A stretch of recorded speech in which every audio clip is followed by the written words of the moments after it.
Hello. Okay. Folks, if you can come on in and have a seat. I want to give a quick moment to Barbara Barefield, one of our leaders of Jewish Voice for Peace, who wants to hold up another brother in the struggle. Good afternoon, everyone. As Joe said, I'm Barbara Barefield with Jewish Voice for Peace, and we lost one of our warriors and heroes and co-founders of the Jewish Voice for Peace Detroit chapter, Michael Friedman. We lost him a few months ago, so I just wanted to add him to all of our thoughts in uplifting his legacy. And he was a union organizer, he was a supporter of Palestine for decades, and he was a community organizer, so may his memory be a blessing and an inspiration, along with the other folks that were mentioned by Joe earlier. Thank you.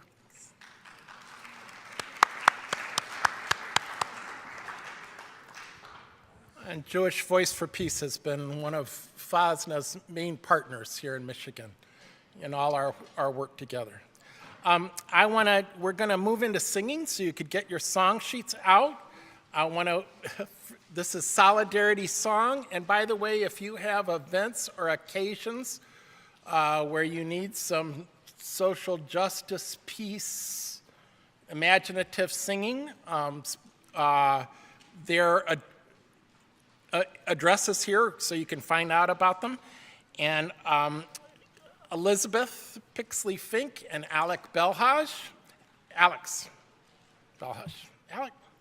Ugh, the day's going too long. Alex. But I also just want to mention this song is written by Elizabeth. So. Hi, everyone. Welcome back post-lunch. This is a song called Here and Now that was inspired by the work of Thich Nhat Hanh, the Vietnamese meditation teacher and writer, scholar. And we'll do it together. We'll just sing it together, and then we'll turn it into a call and response song today. Here and now is your one true home. Here and now is where you belong. And singing sweet inside your chest are the little birds of happiness. Inside your heart is your one true home. Inside your heart is where you belong. And singing sweet inside your chest are the little birds of happiness. So now we'll do it as a call and response. So I'll sing the call and Alex will sing the response, and you can sing with Alex, and feel free to add harmonies or whatever moves you. We'll just sing it through a couple times together. Here and now, is your one true home. Here and now, is where you belong. Singing sweet, inside your chest are the little birds of happiness. Inside your heart is your one true home. Inside your heart is where you belong. Singing sweet inside your chest are the little birds of happiness. Here and now is your one true home. Here and now is where you belong. Singing sweet inside your your chest inside your chest are the little birds are the little birds of happiness. of happiness. Singing sweet, Singing sweet inside your chest inside your chest are the little birds are the little birds of resistance. of resistance Are the little birds are the little birds of sweet rest. of sweet rest Are the little birds are the little birds of liberation. of liberation Are the little birds are the little birds of happiness. of happiness Of happiness. of happiness. Aw, thank you.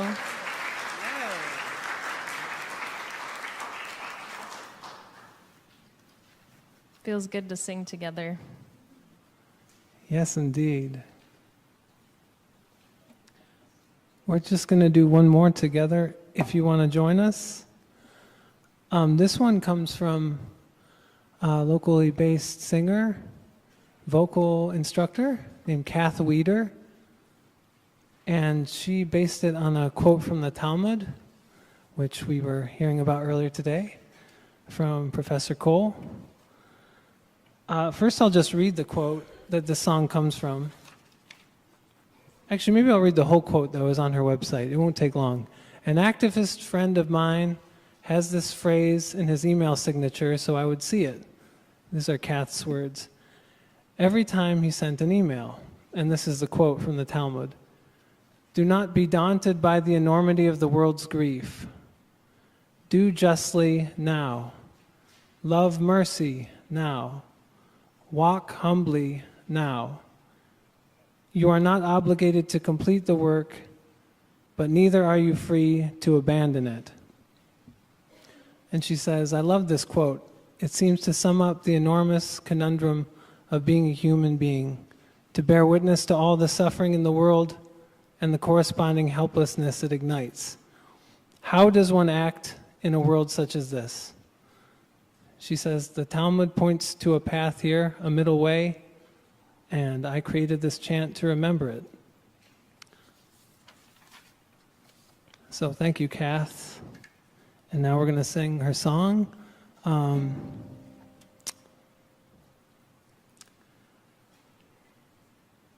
Yeah, it's got a few parts to it. Oh, that's what it was. The part that repeats throughout. We'll start with the part that repeats throughout the whole thing. And we'll do that several times. And feel free to sing along. The lyrics to that part are just, do justly now, love mercy now, walk humbly now. And this should be in the lyric sheet that you have. And then go. Oh, yeah. And then go. Joe is saying go and do those things. Hopefully. Let's try.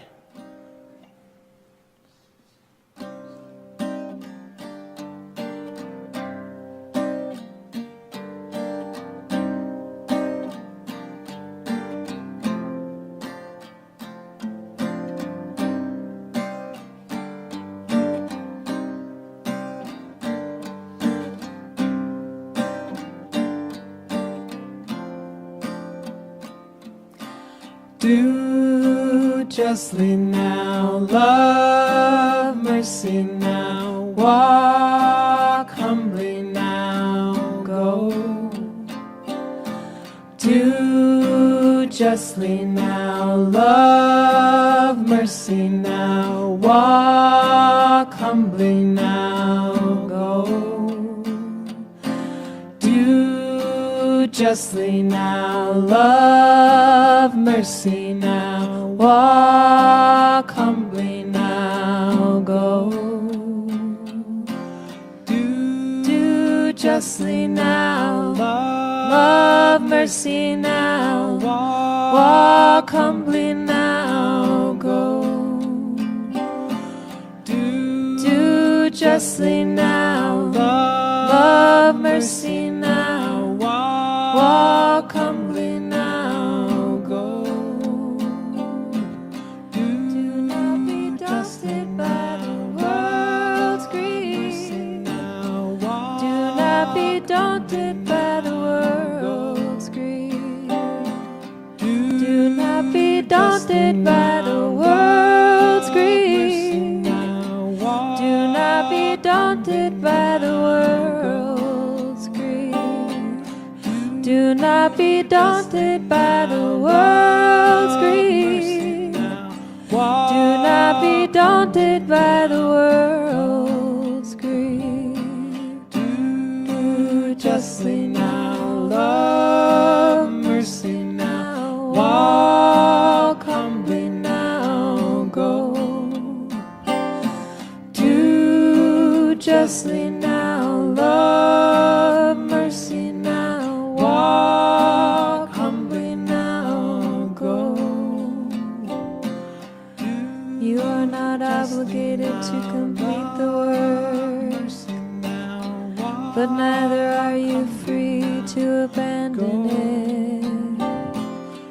You are not obligated to complete the work, but neither are you free to abandon it.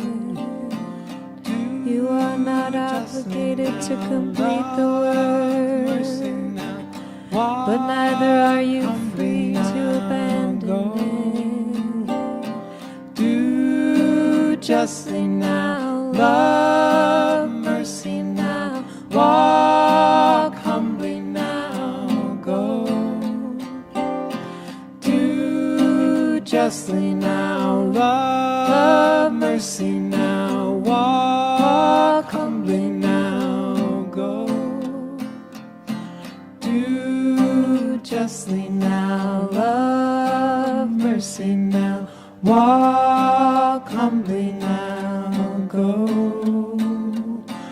Do justly now, love mercy now, walk humbly now, go.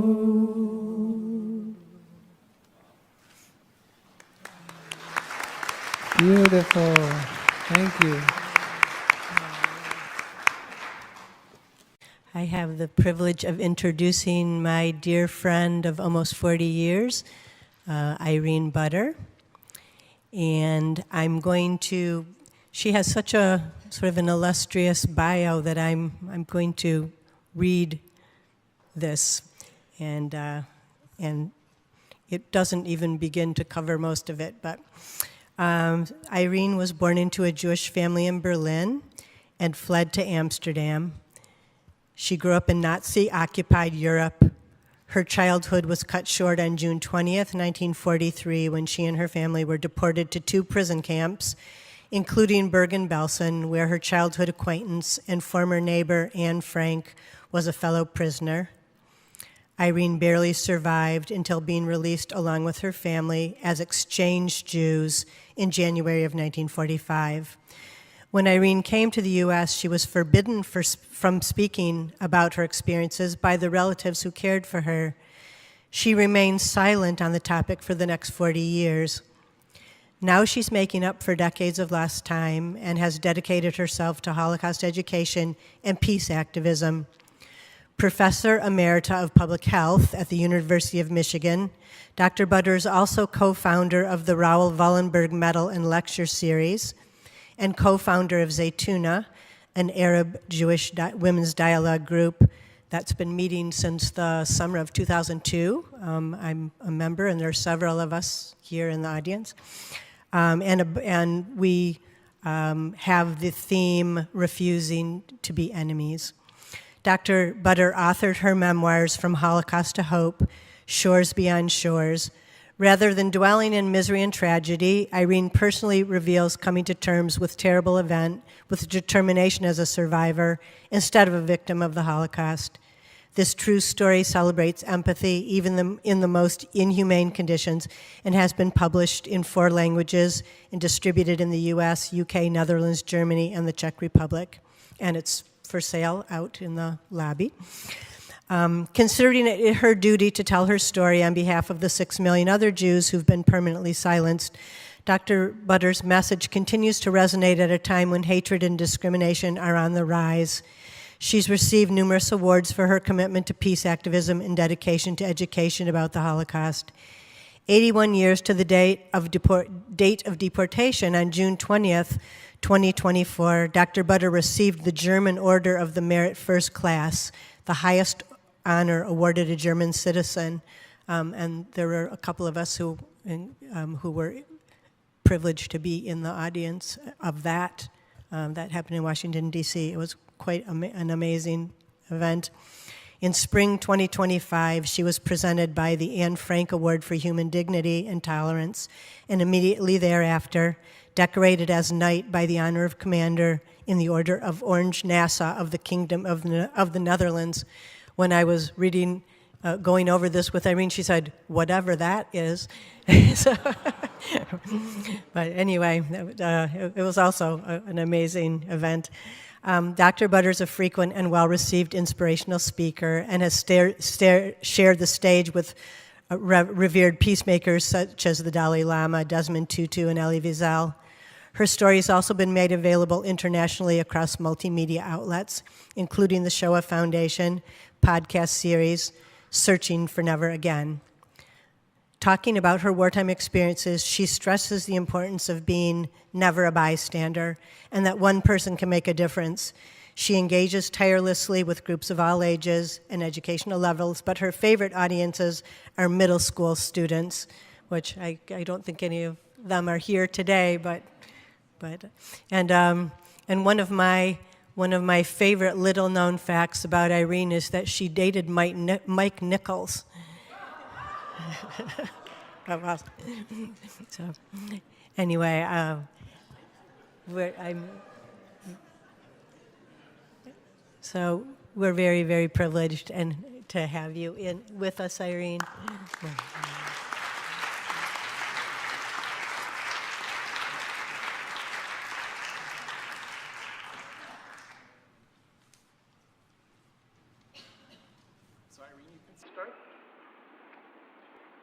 Well, I was asked to speak about Never a Bystander, but I'm going to talk a little bit about the Holocaust first.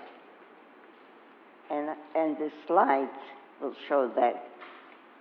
So when I was 7 years old, my family fled Germany in order to escape Hitler, and we moved to Amsterdam. There were 2 relatively peaceful years, and then the Netherlands was invaded and occupied by the Nazis. This occupation accelerated persecution of the Jews, and first, there were many, many restrictions on our lives. Jews were not allowed to go to many public places, and this sign shows that we were not allowed to go into this park in Amsterdam, but there were many more restrictions. We were banned from going to movie houses, theaters, museums, parks, swimming pools, and many other. Jews were required to wear the Star of David to assure that everybody would see who were the Jews. And another restriction was that we were not to visit people who were not Jewish in their homes, and people who were not Jewish were not allowed to come to our homes. My best friend was not Jewish, so we could only play together, be together on the streets. Then, of course, there were more restrictions. We were not allowed to use any public transportation, and when they confiscated my bicycle, my world became a lot smaller. I also could not continue to go to the public school and had to transfer to a Jewish school. All of that was very difficult, but most of all was the deportation. The goal of the Nazis was to deport every single Jew all over Europe. And so eventually the deportation came to my family. The picture you see here is a description of how the Nazis pulled Jews out of their homes, and we were marched into a big square and then later on picked up in trucks. But I want to point out the two coffee cups in this slide. They belong to people who are living right across the street, and they are just watching the deportation and just enjoying their normal coffee, morning coffee. Now, this is a very vivid illustration of what we mean by bystanders. They see something that is horrible, that is evil, but they continue to have their coffee and don't do anything about it. This is not the kind of people we want to be. The next slide shows the train. They took us to a railway station, and this was the train that was waiting for us, a cattle car train. And once they had loaded 40, 50, 60 people in one of the wagons, no seats, we all had to sit on the floor, and then they locked the doors, and there was no light because cattle car doesn't have windows. There was no air, no food, no water, and no toilet. And this is how Jews were transported to the concentration camp.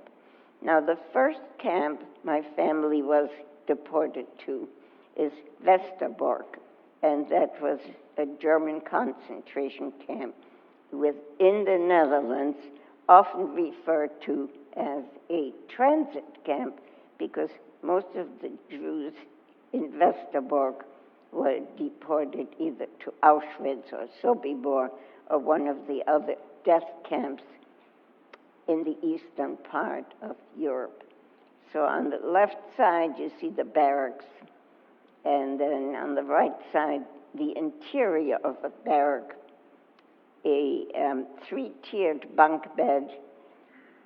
The only thing that was provided was a straw mattress, and we were very crowded. From Westerbork, we were deported to Bergen-Belsen in Germany. This is a photograph of the barracks, quite similar to Westerbork. And as the war became more intense and the camp became more crowded, then two people had to share, next slide please, two people had to share one bed, and they were narrow beds, but that was the condition, just how it was. And from Bergen-Belsen, in January of 1945, we were liberated on the basis of Ecuadorian passports that we had received in the camp. And we were part of an exchange, a prisoner exchange, and boarded a train, a Red Cross train, a regular train for human beings that was taking us to Switzerland. Sadly, the second night of the journey, my father died, and he was buried in southern Germany. Well, my mother, my brother, and I continued the journey, and when we came to Switzerland, they both were so sick, they were hospitalized immediately from the railway station. And I wasn't that sick, so I was transported to Algeria in North Africa, where there was a refugee camp. that had refugees from different parts of the world, and we were in this camp 1 year. The war ended in May of 1945. Some people were then able, arrangements were made for them to go back to their home countries, but for other people it was more difficult. My mother and my brother had to stay in Switzerland, and while we were able to communicate by mail, we were not reunited until 18 months later, when they came to the United States 6 months after I arrived there. Finally, we could live together as a family.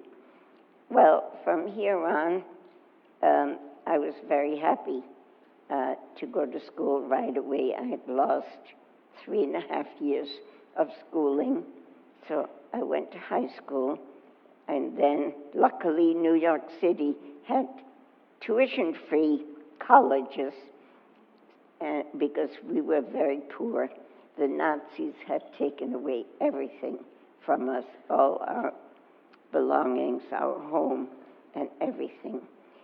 So I got a very thorough college education, and then was able to go on to graduate school, Duke University, and there I met my husband, Charles Butter, and we both got our PhDs in 1960, when, with an interim stop of jobs in Washington, D.C., at National Institute of Health, we came to the University of Michigan in 1960, and we were both on the faculty for many, many years.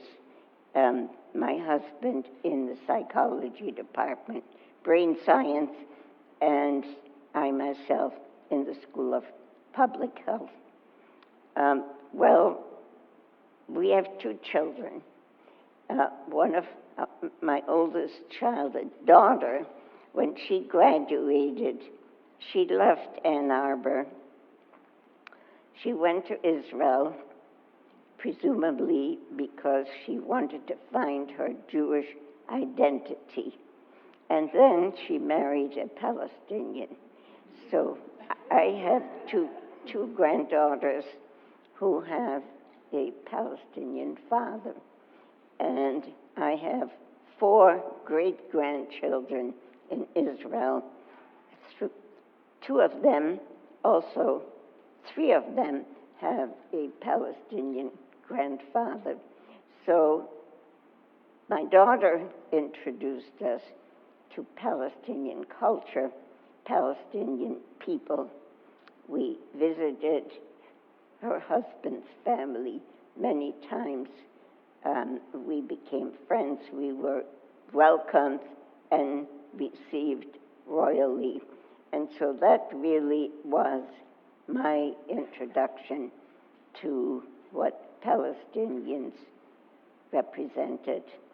And I must say that contributed to my co-founding of Zaytuna, an Arab-Jewish women's dialogue group.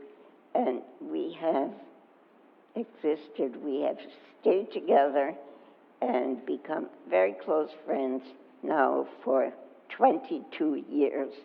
And I don't know many other groups that stay together for 22 years in deep friendship and in times of sorrow and times of joy. So I think I will now transfer to the topic of bystanders. And first,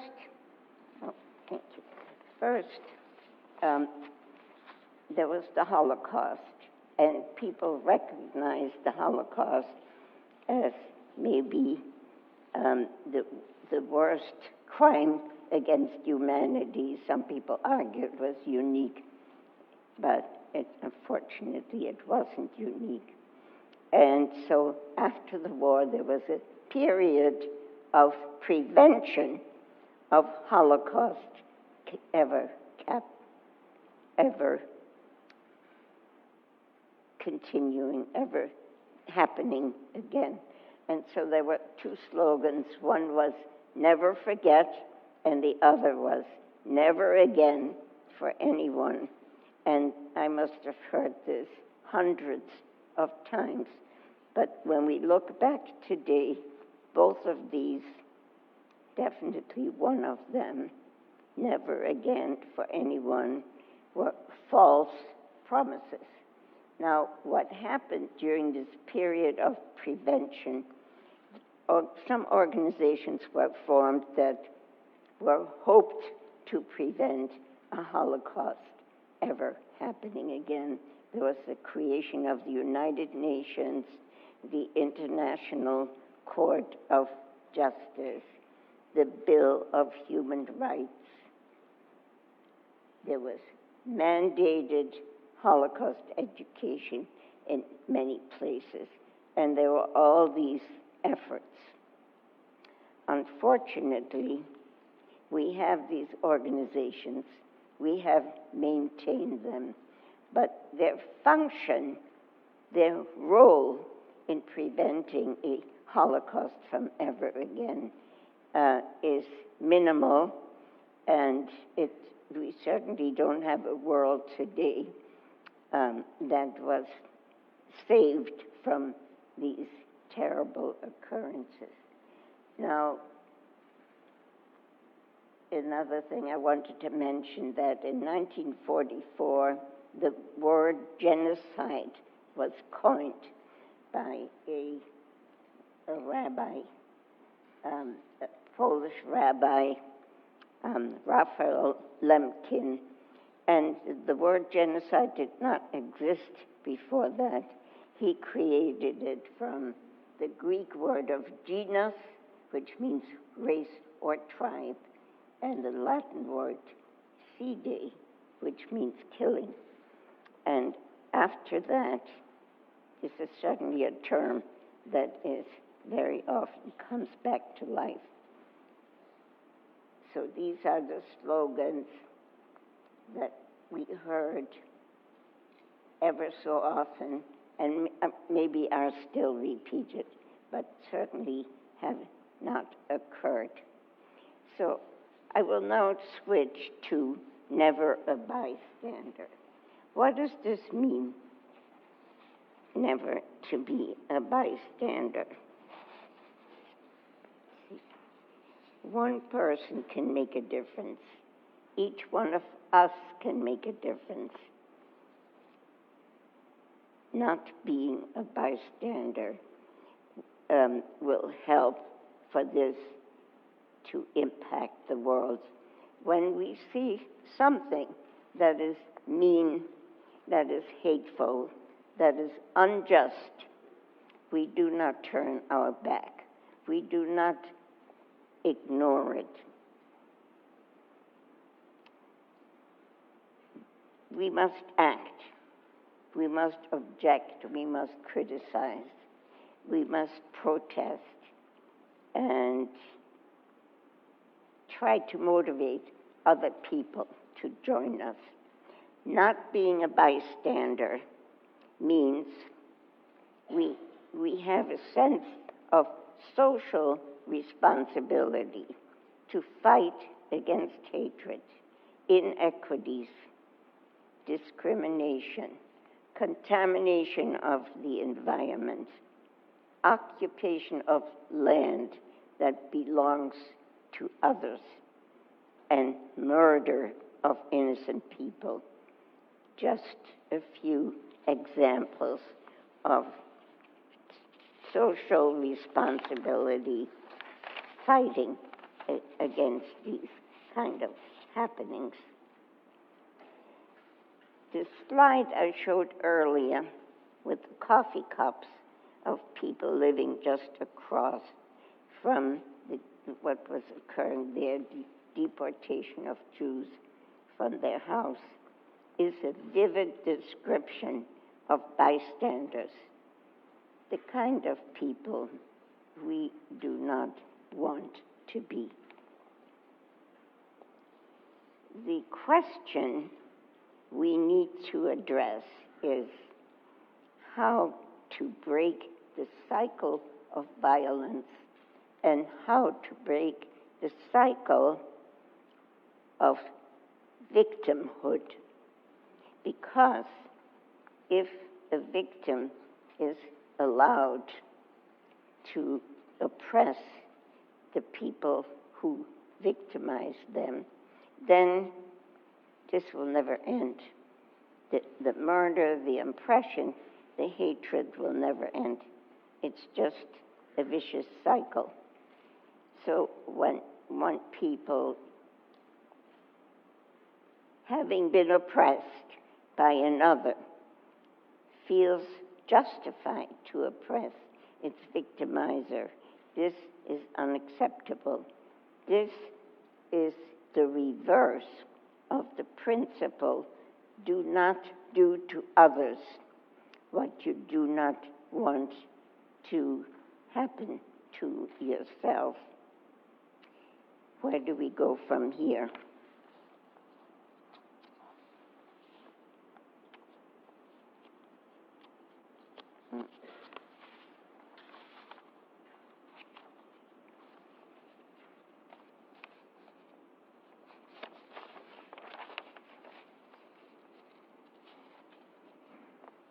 One direction which gives me hope are the hand-in-hand schools in Israel. Schools which are bilingual, they are bicultural. Students enter those schools in kindergarten and receive their education through high school. Each classroom has a Jewish teacher and a Palestinian teacher. The schools have a Jewish dean and a Palestinian dean. They share each other's cultures, each other's language. Both Arabic and Hebrew are taught and spoken in these schools, and parents who send their children to these schools are involved in the same principle of blending the two cultures, the two peoples, in such a way that they grow up knowing they are the same. They are the same members of humanity, and there's no distinction. When these students graduate from high school, I have met a few, they are definitely different. Now, the second idea is that this type of education is developed and can evolve in school systems anywhere where students from all backgrounds are raised and educated from very early age, and that this principle of blending, that we're all the same, is embedded in the curricula of schools so that everyone will learn it and everybody will become aware of the concept of social responsibility. I don't just live for my own life and my family's life, but I have responsibility as being a member of society and need to address and contribute to resolving social issues. That needs to be taught from very early on. I think that if the parents also reinforced this idea of moral values, then that, and social responsibility, then we will have a generation of different people, and that would give us hope. Now, of course, I've just given a summary of what I think will make a difference for our future. And it may seem that this is a dream and that even if it could be implemented, the results would take a long time to be seen. But I have not found another model that can humanize our world and raise children to become people who will build a peaceful world for all of us. And so when I talk in schools, I always end with these three messages that are very essential. Refusing to be enemies. One person, meaning each of us, can make a difference, and never be a bystander. And I am amazed how many middle school and high school students are really affected by these messages, and I get a lot of feedback later on, which keeps me going, talking to schools. I will stop here.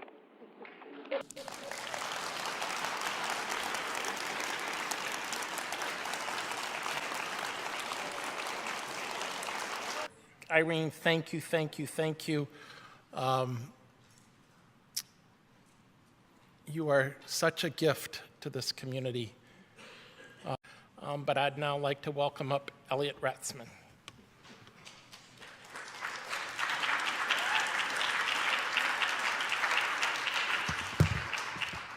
Good afternoon, everybody. Can you hear me? But can you see me? All right, I'll stand on my toes. When I was first approached with, engaged with on this conference by Joe Summers, have we clapped for Joe Summers enough today? The first name out of his mouth amongst a number of names was Omer Bartov. He wanted to wrap this conference with Omer as the center. He is the Dean's Professor, Holocaust and Genocide Studies at Brown University. I don't know which dean or if that's somebody named Dean, but he's been through a number of named positions. He was born in Israel, educated there, and also in the UK.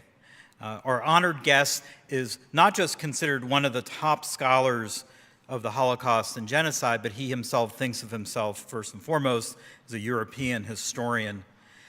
But he has also been a voice of reason and an advocate for principled discussions. He has been a stalwart public intellectual probably for now a decade, and especially in the last 2 years where his voice has been heard in places such as Fareed Zakaria, Amy Goodman, on Deborah Schulman's The Debrief Substack. Everywhere you turn, Professor Bartov is educating us from different angles about these issues. On top of all this, he is a prolific writer, and his writing seems to be getting more prolific as the years go, and some of his books are for sale.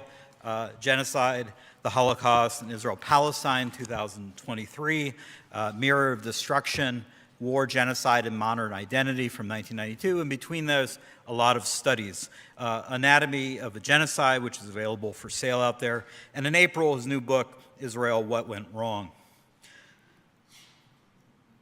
This summer, he wrote in the New York Times in a widely cited and engaged with op-ed, he wrote, "A society that condones and is complicit in genocide, whatever the stand of its individual citizens may be, will carry this mark of Cain long after the fires of hatred and violence have been put out. That society is not just Israel, of course, society is also the United States. And so for us gathered here today, important to think how we can redeem ourselves from this mark of Cain. I'd like to welcome Mensch Omar Bartov, Professor Omar Bartov.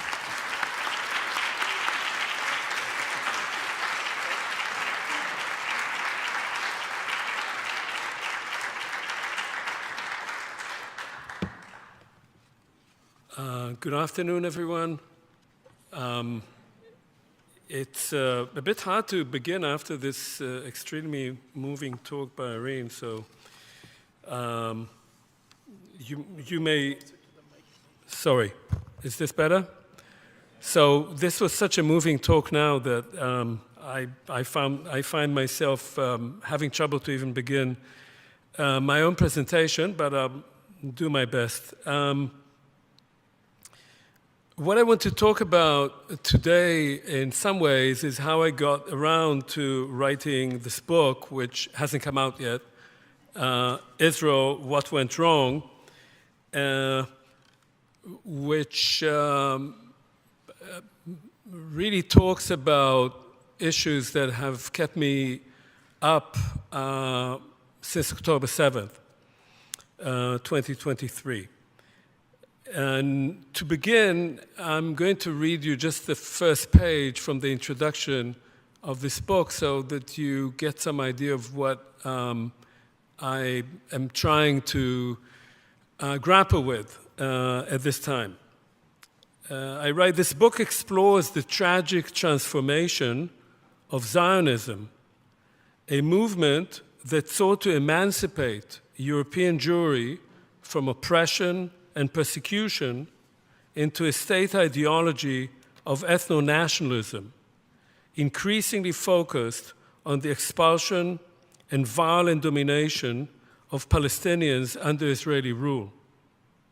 It further asks, how is it possible that a state founded in the immediate aftermath of the Holocaust stands today credibly accused of perpetrating large-scale war crimes, forcible displacement of civilian populations, and crimes against humanity?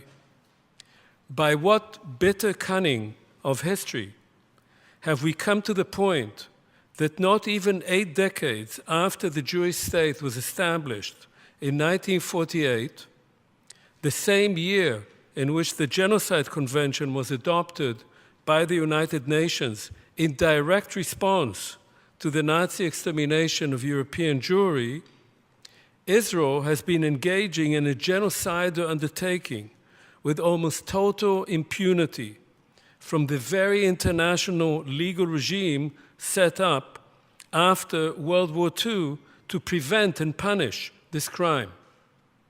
And how do we come to terms with the fact that Israel's war of destruction has been conducted with wide support, laced with denial and indifference by most of its own Jewish citizens? So that's the question that I've tried to grapple with from various perspectives, and I'll share some of those with you.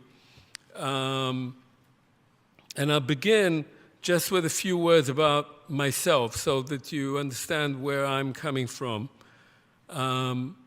I was born in Israel. I was born in a kibbutz, in a very socialist Shomer HaTzair kibbutz. But I grew up in Tel Aviv. My father was born in Israel, in Palestine. My mother was born in what was then Poland and now is West Ukraine. I served in the Israeli military for quite a while, including during the War of 1973, for about 4 years. I was educated at Tel Aviv University in Oxford. I taught at Tel Aviv University. And I wrote my early research on the crimes of the German army in World War II. And at the time when I was researching that, which was in the early 1980s, there was a particular consensus in Germany This is Germany before it was reunified, as you appreciate. Germany has come to terms with the fact that it was responsible for the Holocaust. But the people who carried out the Holocaust, the way Germans thought about it and other crimes, because the genocide of the Jews was part of other mass crimes carried out by the Nazi regime, those people were associated with the SS and the Gestapo. I asked myself at the time, how is it possible that up to 30 million Soviet citizens died in World War II? Something that many Americans don't really appreciate. Who killed all those people? The majority of them were civilians, not soldiers. And many, of course, of the Jews who were murdered in World War II were murdered in Eastern Europe, because that's where most of the Jews lived, and that's where most of the Jews were murdered. And I asked myself, how is it possible that in Germany, 40 years after that event, there's still an idea that the German army had nothing to do with it, that crimes were conducted behind the back of the German military. But the army fought a noble war. It fought a war to protect Europe, to be a bulwark for Europe against the Bolshevik hordes that were threatening it, against communism, which at the time, of course, was called Judeo-Bolshevism. And so my first introduction to history was to discover that, of course, this was all untrue, that in fact, the German army was deeply involved in all those crimes, and the German army was enormous. There were about 20 million men, mostly men, there were some women as well, who went through the ranks of the Wehrmacht, of the German armed forces during that war, which meant that every German who lived after the war had had some relatives who had served in the military. There was not a single German whose father or uncle or spouse, or themselves, of course, had not served in the military, and most of them served in the Soviet Union. Most of the German army was deployed there for most of the war. So I wrote about that in the mid-1980s. My first book on that came out. And it took another 15 years until the late 1990s, through many debates in Germany, for the German public to begin coming to terms with the fact that its own military was actually involved in genocide, that Germany fought a criminal war. And you would think, well, obviously it did. But for those people, for an entire generation, the second generation of Germans, it was very, very difficult to accept that their own relatives, not some Gestapo officials that, of course, they easily dismissed, but their own relatives. There were members of the German parliament who cried in public when they had to acknowledge that their own fathers were involved in that war. So I tell you this because, as I get to it, when we try to understand the kind of denial that we see in Israel today, we have to understand the nature of those who carried out this genocide in Gaza, the nature of the Israeli military, the relationship between that military and the population of Israel. But I will get to that presently. Years later, I decided to do another type of research, which this time touched more directly on the Holocaust. I had become somewhat disenchanted with the type of scholarship there was on the Holocaust at the time in the 1990s, which presented it very much as a kind of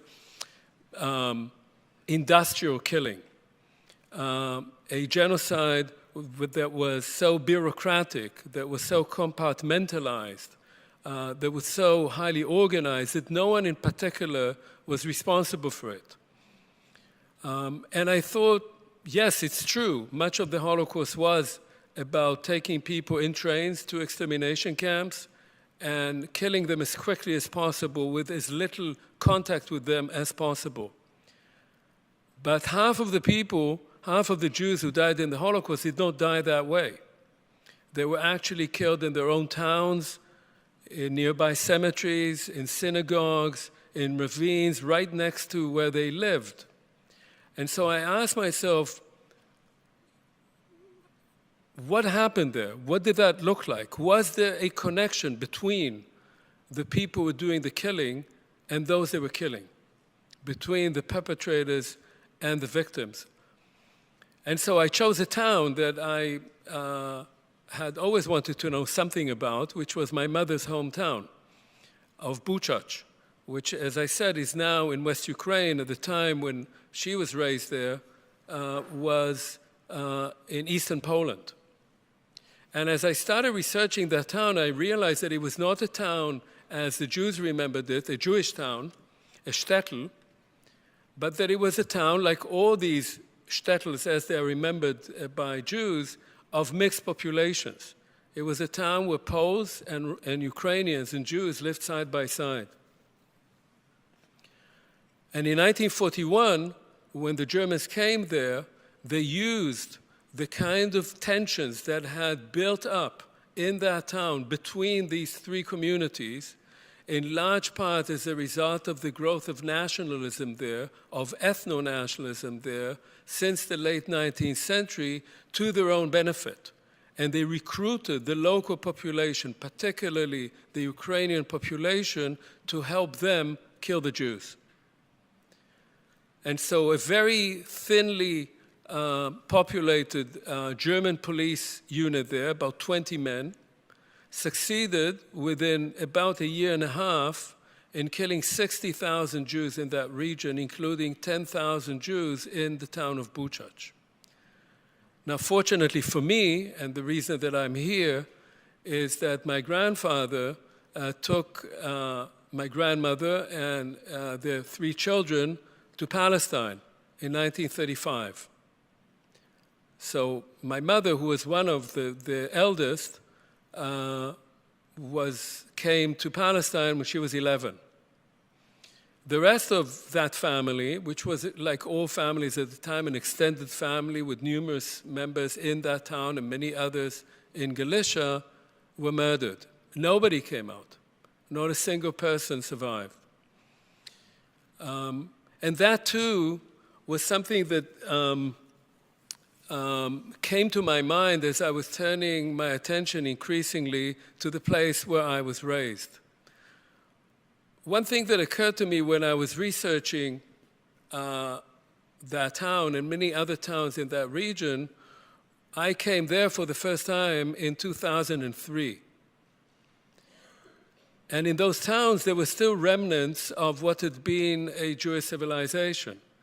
There were shells of synagogues, often with trees growing inside them.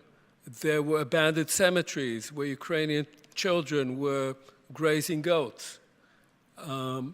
There were mass graves around all these towns. There are 7,000 people buried in mass graves around my mother's hometown.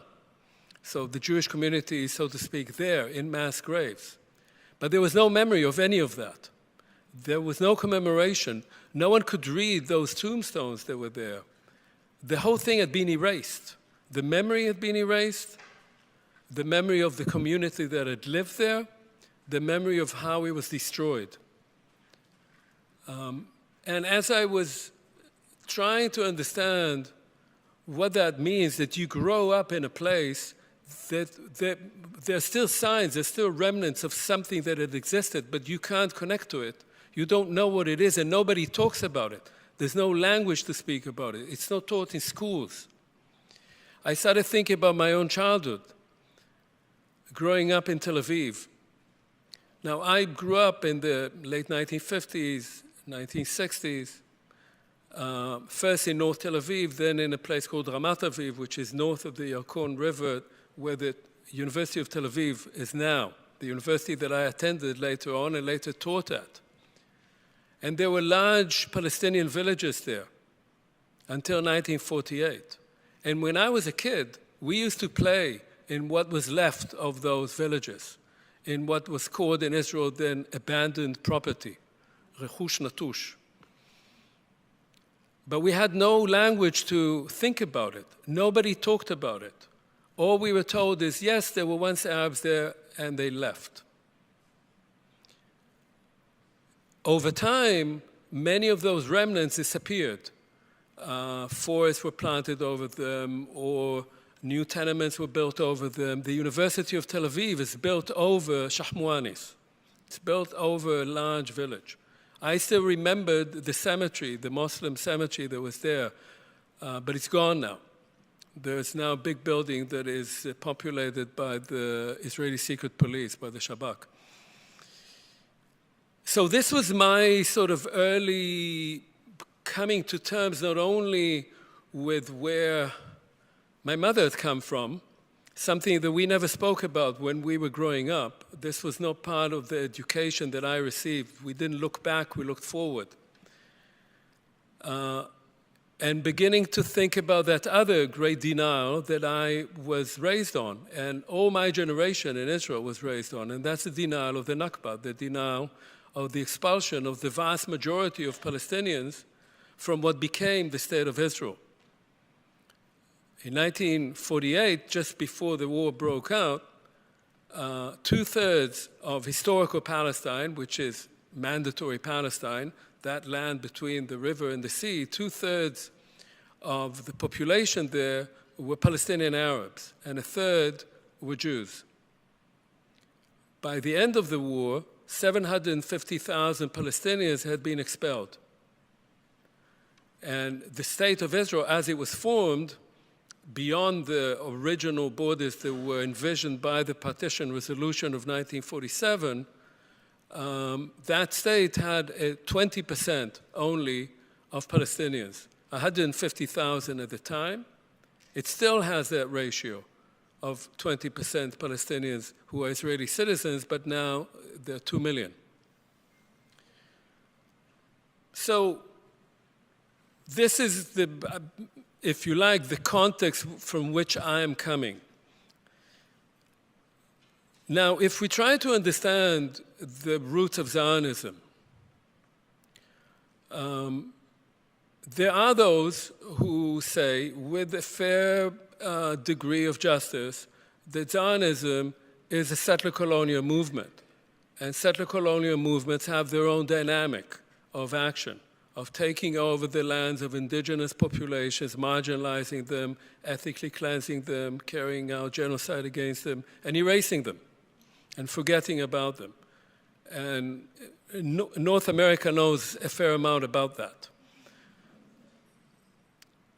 But the roots of Zionism are a bit more complex, particularly if one wants to understand the deep emotional makeup of the State of Israel and why it is acting the way it is. Zionism was a product of a particular moment in European history. We have to remember that most Jews, by the late 19th century, over 80% of world Jewry live in Europe, and most of European Jews live in Eastern Europe, Western Russia. That's where the vast concentration of Jews was then. Of course, by now, the proportions have totally changed, and most Jews live either in North America or in Israel. But that is part of a result of what occurred during World War II. In the late 19th century, there's a growth of ethno-nationalism in Europe, particularly virulent in Central and Eastern Europe.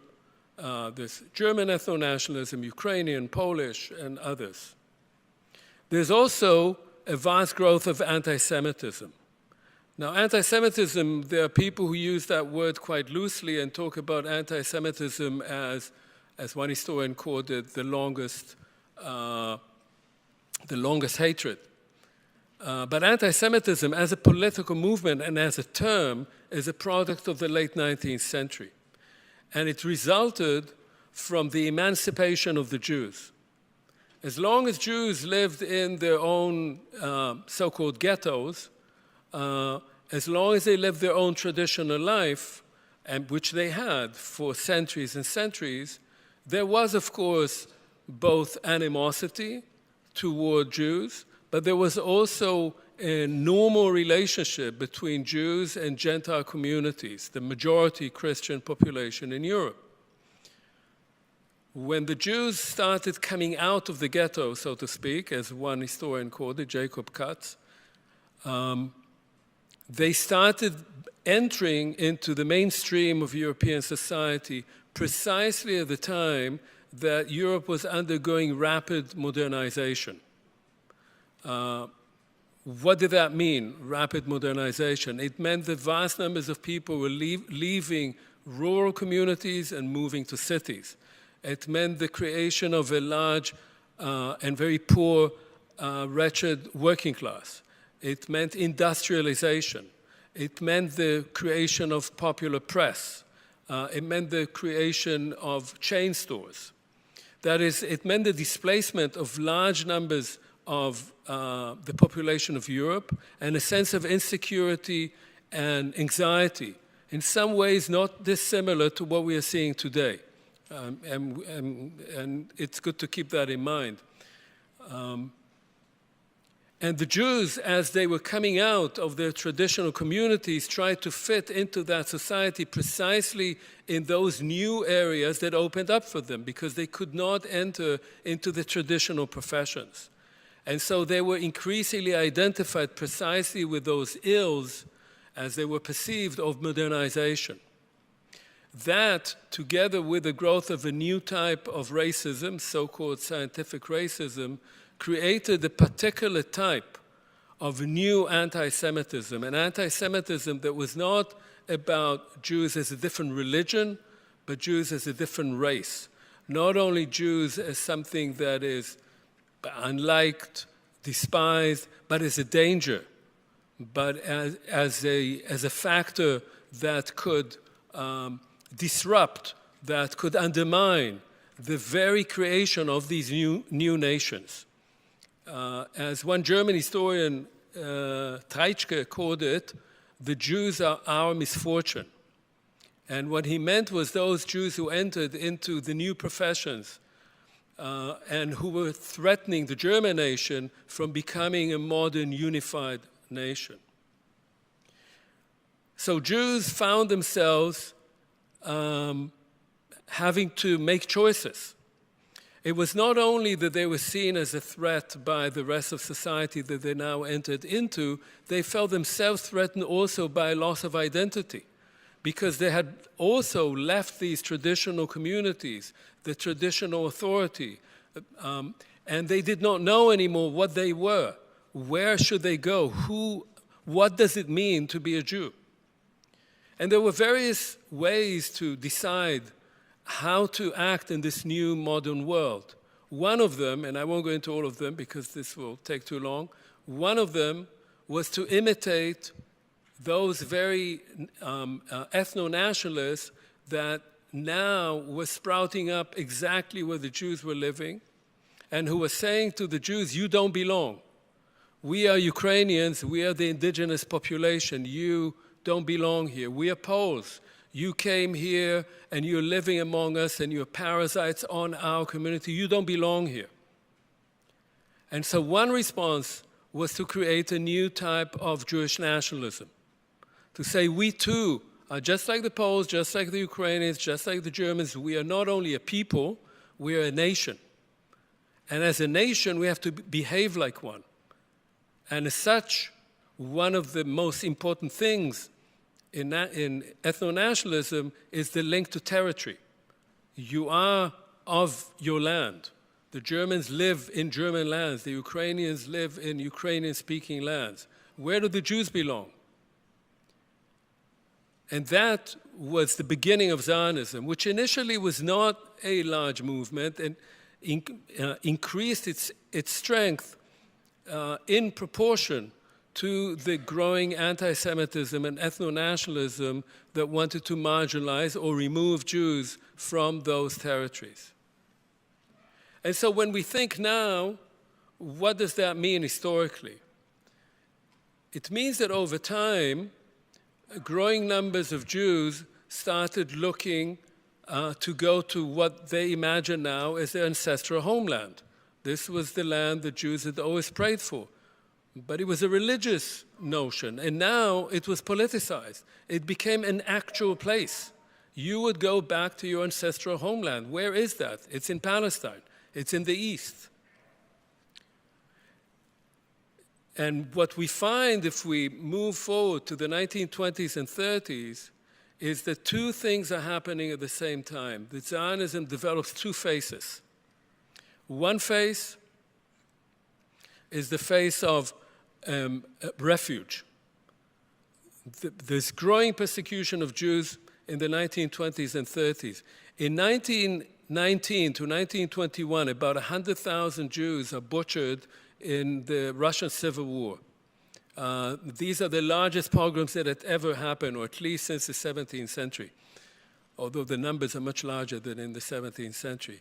There are numerous anti-Semitic or governments that adopt anti-Semitism as state policy already in the 1920s. And of course, in 1933, Hitler comes to power.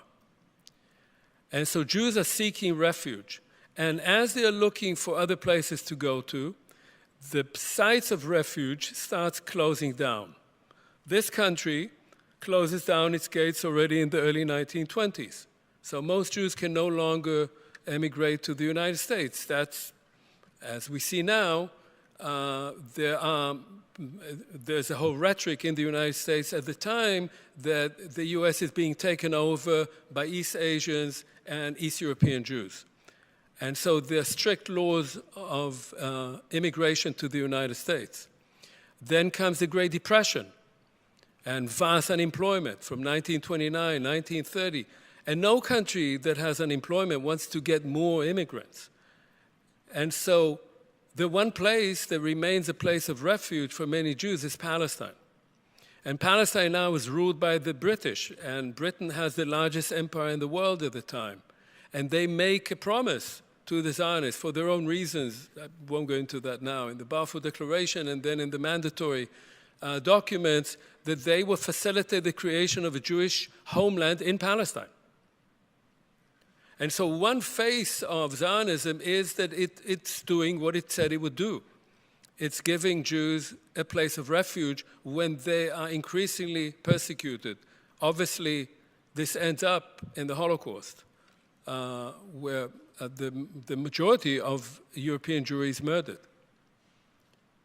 But at the same time, Zionism does something else. Zionism becomes indeed the settler colonial movement. That's what the Zionists do. That's what they say they're doing. They're saying that they're coming to colonize Palestine. They are building colonies. They call them colonies, moshavot. That's the Hebrew for, or koloniot. They use both the Latin term and the Hebrew term. And as the numbers increase, so does the takeover of Palestinian lands. So does the increasing power of the Jewish community, the pre-state Jewish community, the Yishuv, in the 1920s and 30s. And that creates more and more resistance from Palestinians, people living there who begin to identify themselves too as a national group, in part in response to those Jewish nationalists who are coming, to the Zionists. Just as Zionism is a creation or a sort of result of European nationalism, the arrival of Zionism, of Zionists in Palestine, facilitates the growth and expansion of Palestinian nationalism.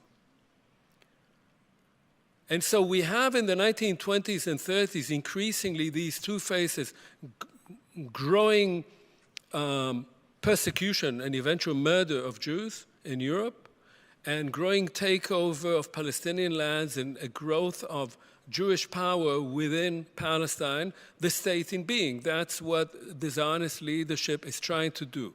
The goal is to create a Jewish majority state. And the logic of it is clear, because the Jews were a minority in Europe. They want to cease that, to undo that.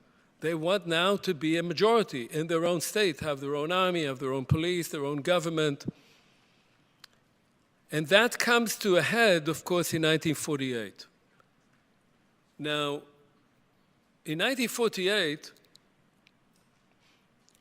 or in 1947, when the British decide that they can no longer rule over Palestine, Britain is exhausted after World War II. It wants to be rid of all this, and it hands it over to the UN. The newly established United Nations passes a resolution, a partition resolution, to create a Jewish and Arab state. That's on the 29th of November, 1947. The Jewish leadership is greatly reluctant because the kind of state that the Jews would get appears to the Zionists much smaller than what they would have liked and quite precarious, really divided into three parts with narrow corridors connecting those parts.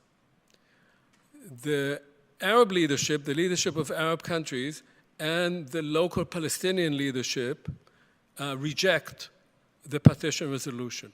And they have pretty good reasons for rejecting that proposal, because they are the majority of the population and they're being offered less than half of the land. And so the rejection of the partition is quite logical. Historically, I would say, looking back from now, it was probably a bad decision. But at the time, it made sense. And immediately after the partition resolution, a civil war begins in Palestine. The British are basically getting ready to leave, and there's more and more clashes between Jewish militias and Palestinian militias, which is followed by the declaration of the creation of the State of Israel on the 14th of May, 1948. And here I want to stop for a minute and explain something that I tried to talk about at some length in the book.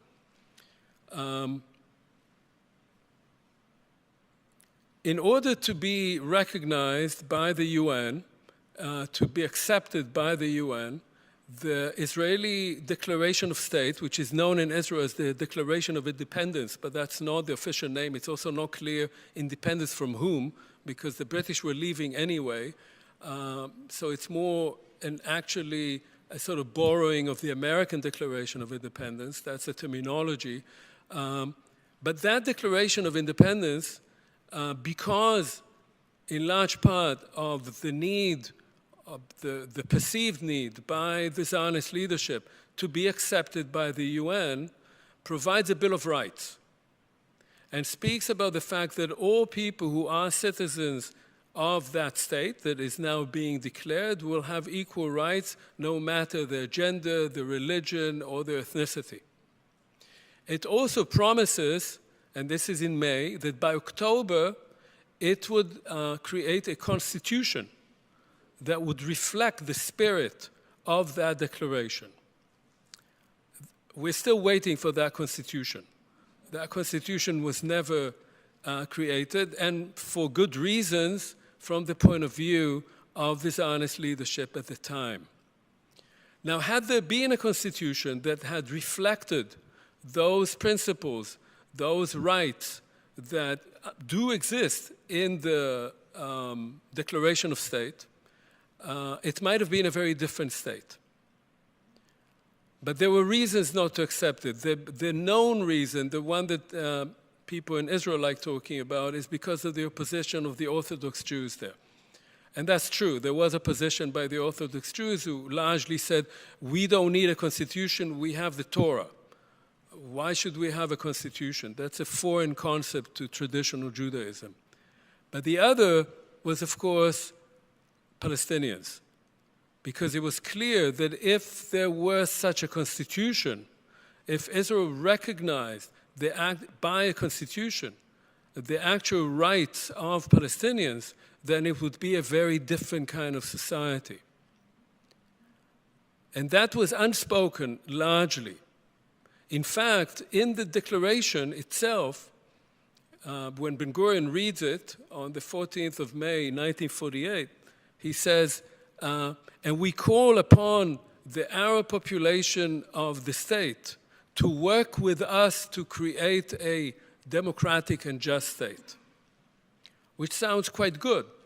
only that at the very time that he's saying that, there is massive expulsion of Palestinians from what becomes the State of Israel, something that he is not only aware of, but that he orders himself. That is, that population that is supposed to become part of that new state is being kicked out so as to make it possible to create a Jewish majority state. Why do they have to be kicked out? Because those millions of Jews who were supposed to come from Europe and to make possible the creation of a Jewish majority state had just been murdered. Those people don't exist anymore. And so the other mechanism is the usual mechanism of ethno-nationalism.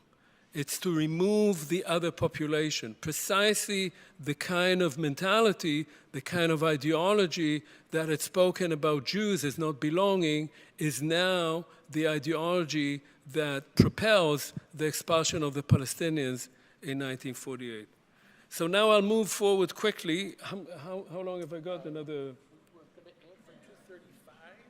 35? Okay, another 10 minutes, right? Yes, of course. Okay. So now I'm moving rapidly forward from 1948. My argument really is that in 1948, because Israel did not adopt a constitution, and by the way, there's talk about it now. It's quite interesting. It's sort of come back, which is maybe a ray of hope. Because there was no constitution, Zionism, instead of being put in the archive, saying, okay, Zionism accomplished its goal. The goal was to create the Jewish majority state. We just did that. We have a Jewish majority state. Great. Now, let's create a good society for everyone who lives there. Instead, Zionism becomes a state ideology. In many ways, it becomes a state religion as well. Zionism is dedicated to maintaining a Jewish state, first of all, as an ethno-state, that is a state of ethnic Jews. And increasingly, over the last couple of decades, certainly, actually more, also a Jewish state in the sense of being Jewish. Not only ethno-Jewish, but religiously Jewish. What does that mean? That means that those people who live in the country until 1967, Palestinian Arabs who've remained there, are treated as an unwanted population. In fact, Israel promises them full rights and immediately thereafter imposes military rule on them for 20 years. So those very same people who stayed and were promised rights are under military rule for 20 years, and the 20 years are used to take away their lands. So between 1949 and 1966, vast tracts of land are taken away from those communities that remained in what becomes the State of Israel. In fact, arguably, Israel is a full democracy only for about 6 months, between December of 1966 and June of 1967.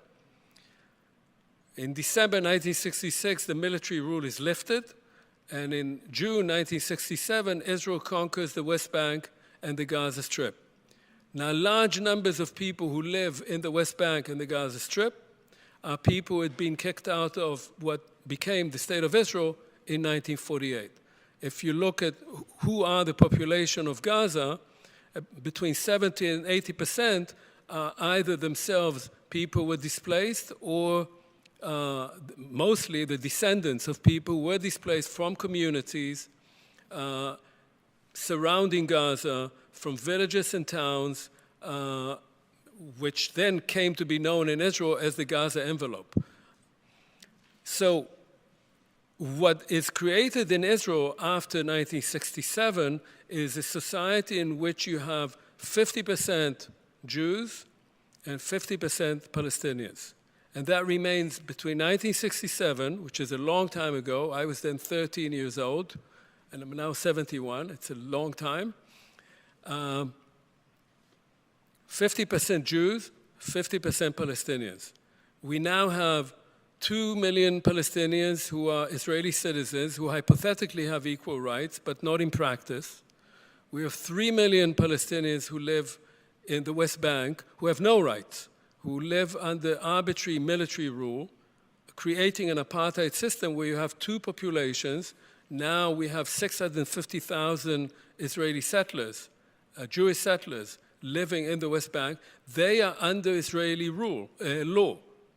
They are extraterritorial citizens. Palestinians live under military rule. The military can basically do whatever it likes.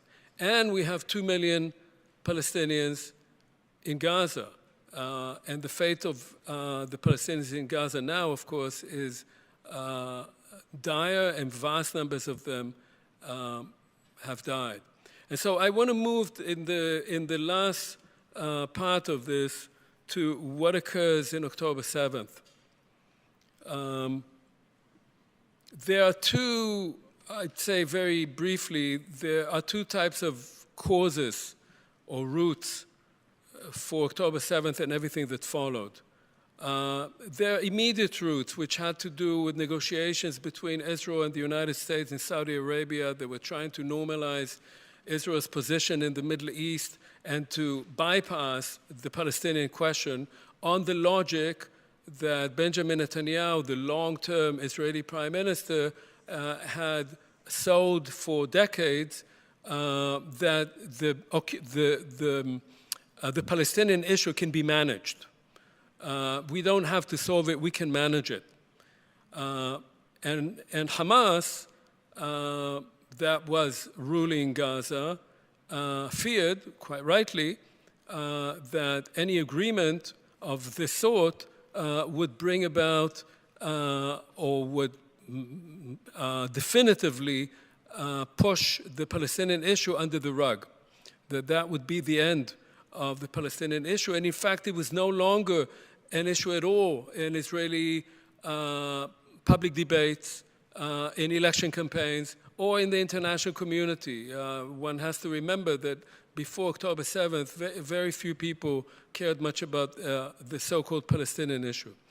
The second was that Israel was falling apart because of the constitutional revolution, or the judicial revolution, or the judicial coup that Netanyahu's far-right government was trying to accomplish between January and October 2023. That links to what I talked about before, to the actual lack of a constitution in Israel. And it was and is an ongoing attempt to change the nature of the country to an authoritarian regime, more on the model of modern Hungary.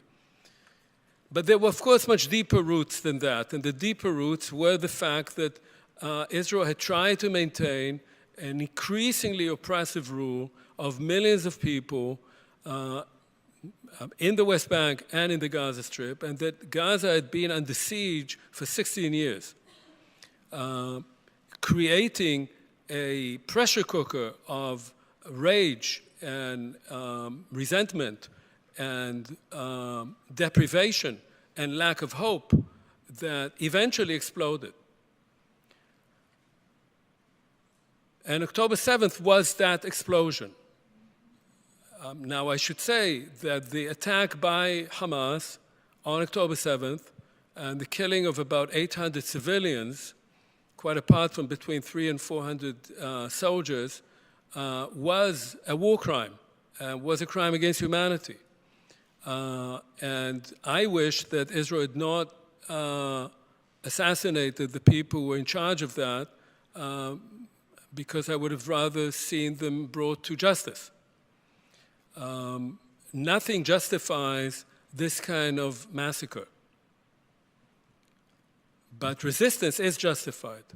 And resistance has always been justified, including military resistance to oppression.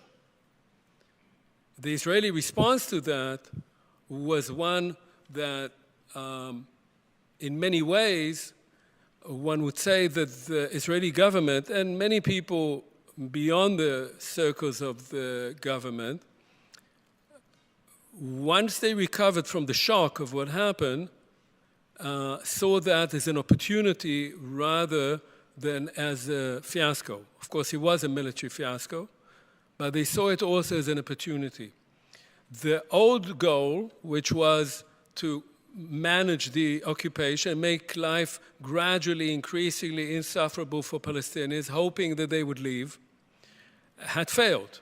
October 7th had shown that you cannot manage the occupation. What was the other option for people who were unwilling to think of any compromise with Palestinians? The other option was to ethnically cleanse them.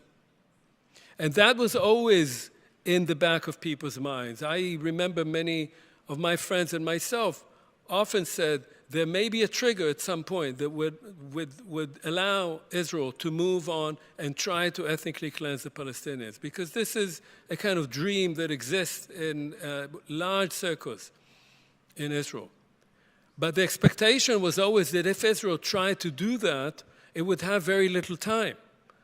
It would have 2 weeks, a month, and then the so-called international community would kick in.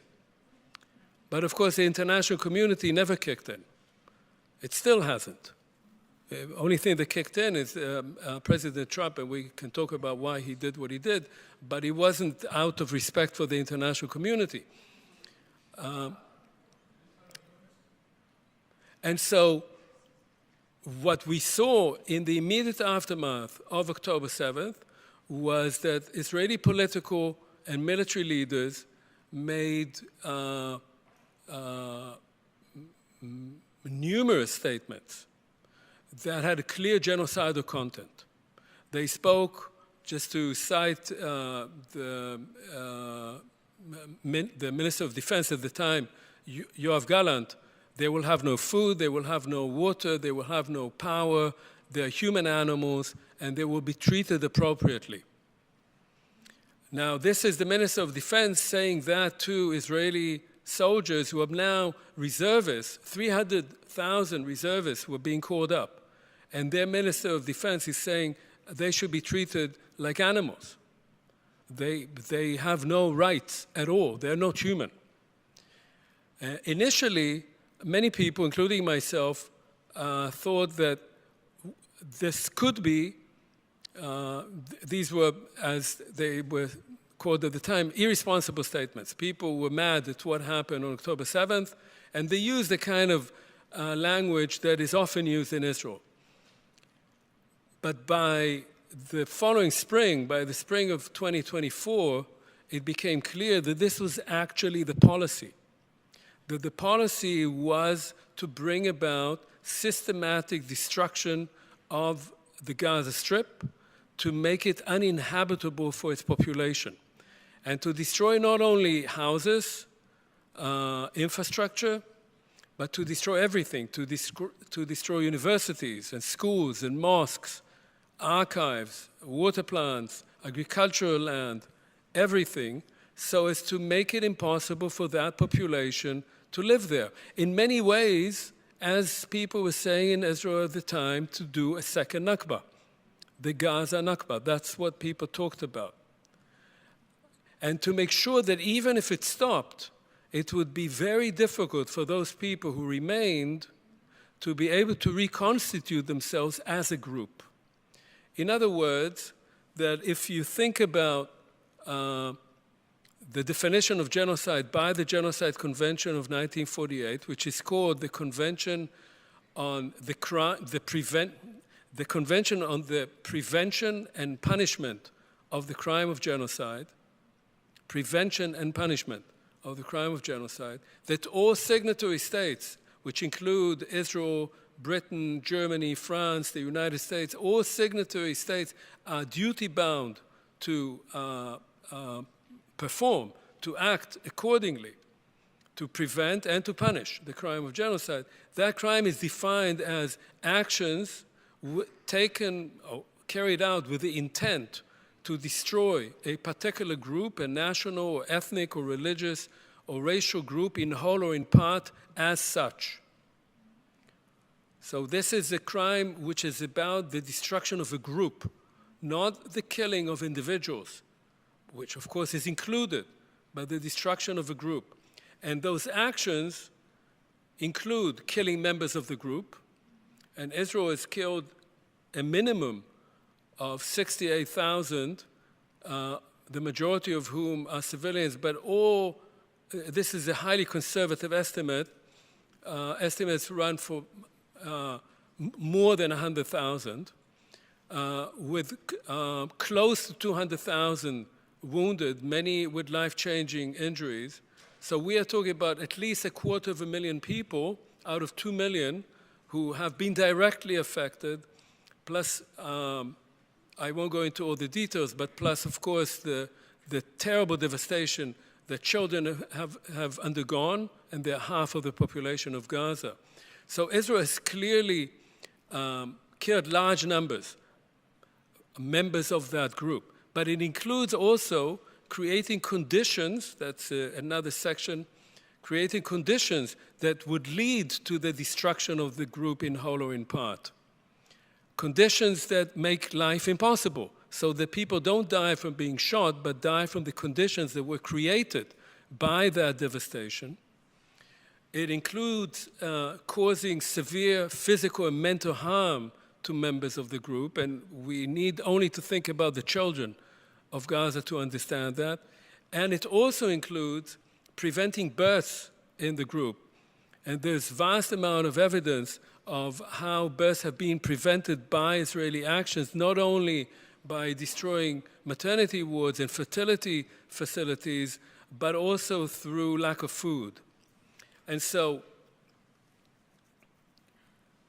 what we have seen is clearly an attempt to ethnically cleanse Gaza, an attempt that failed in the sense that the population is not left and cannot leave, that led to a genocidal action, which is what has happened in most genocides in the modern era, including the Holocaust, which began by the attempt to remove a population from a territory where you don't want them because you want that territory for yourself, and then an inability to get rid of people because people don't want to leave their homes or can't leave their homes, and as a result, you create conditions leading to their destruction. And so one last word, because I've run out of time, on where are we now. So I try to be optimistic because part of the logic of the extremists on both sides, really, because Hamas has the same kind of violent logic to it. The logic that they work on is a logic that there is no other way but destruction. And I try to think about it differently. Where are we now? So because the current administration, or clearly because President Trump decided to do what Biden was unable to do, that is to tell Netanyahu to stop, which Biden could have done already in October and November 2023, and then it might not have become a genocide. But because Trump did so, we have a potential to move in a different direction. We have a potential to change the paradigm. There are only now two possibilities. One is that Israel will be allowed to continue more or less in the same direction. That is, it will create some kind of puppet regime in Gaza, will transform it into a version of the West Bank, and will create an apartheid regime in Gaza as there is, but more violent and under even more terrible conditions as there is in the West Bank. That apartheid will and is already seeping into Israel proper, first vis-a-vis Palestinian citizens of Israel, and also against those Jewish Israelis who oppose this direction. And there are some who actually don't accept this kind of direction. That is, that it will become a full-blown apartheid state and an authoritarian state, a kleptocracy, a theocracy in many ways, and an autocracy. And as such, I don't think that it will have a long lease on life, because it will find itself being increasingly removed or increasingly distanced by its European allies, I think eventually by the United States, because it'll serve less and less as a strategic asset, and by Jewish communities, which will fear what Israel is doing already now. Israel now is the main trigger for anti-Semitism around the world. And association with Israel, Jewish association with Israel, leads to that. Israel claims to be the representative of Jews around the world. It doesn't ask them whether they agree with that, but its actions actually lead to a rise in anti-Semitism. So that's the negative and more likely scenario. But the other scenario is that under pressure from outside, because I don't think there's sufficient internal dynamic, under pressure from outside, especially American, but also from European allies, not least from Germany, that Israel would be able to change the political paradigm, Israel and the Palestinians, and to understand that the only way to stop the violence is to accept the fact that nobody is going away, that there are 7 million Jews and 7 million Palestinians living between the Jordan and the sea, and that all those dreams of removing the others cannot be implemented, cannot be realized, that people have to find a way to share that space. And there are ways of thinking about it. I mean, I'm actually involved with a group that is thinking about it. It's called the Land for All, and you can Google it.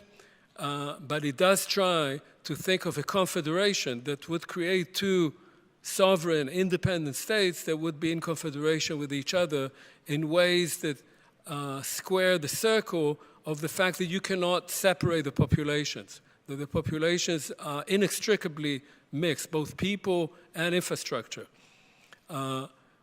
But in order to do that, there has to be pressure from outside. And in many ways, that pressure, as long as we are talking about democracies in the United States and in Europe, has to come from the populations of those countries if they actually want to help that place recover from this genocidal frenzy. The only way to do that is to put pressure on your own government to try and think of forcing those people initially to accept a different paradigm, a paradigm of sharing rather than of killing. Okay, I'll stop here and I'll be very glad to answer any questions. Thank you.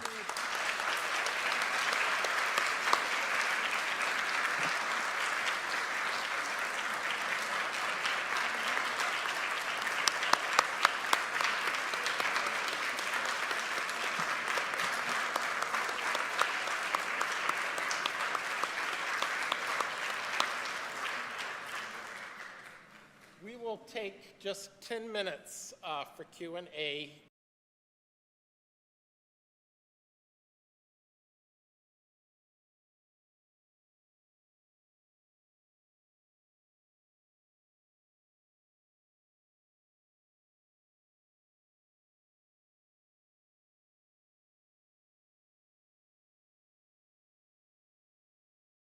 I'd put it that way.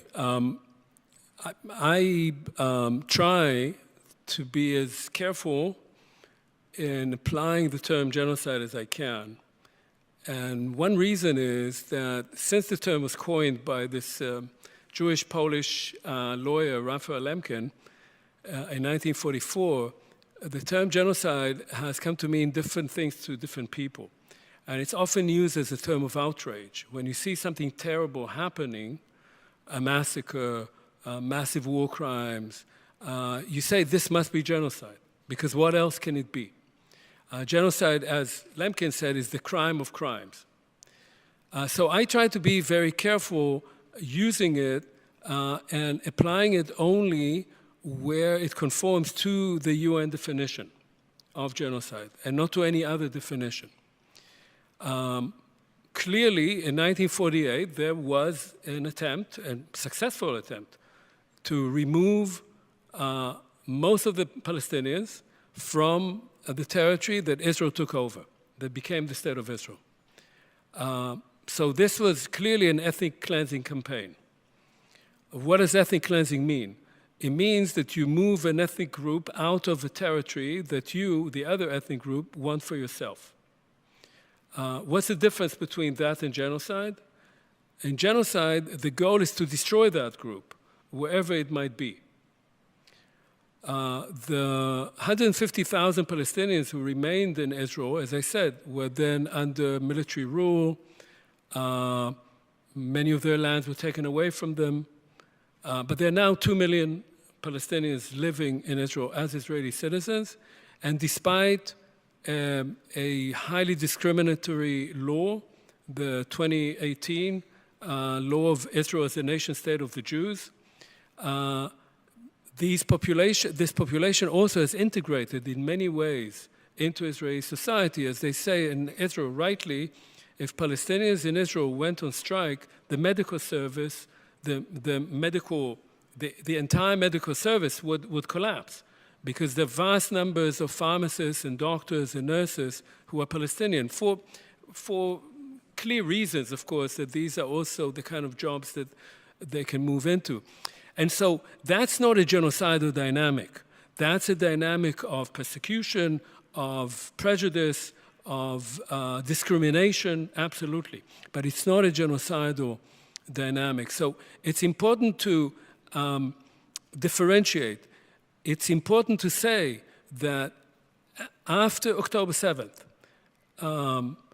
something that had been in the making since the beginning of the occupation, at least, since '67, which was a growing dehumanization of occupied Palestinians, was triggered. If you add the decades of dehumanizing Palestinians to the rage following October 7th, there you get a true genocidal dynamic led by a government that is actually interested in doing that, and by a military that wants to cleanse itself of its own fiasco.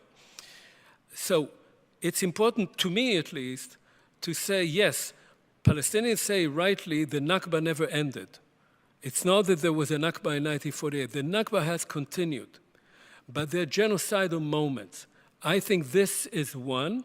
And I want to add, importantly, because I didn't say that, even if the genocide is over, even if this ended, that doesn't mean that we can move on.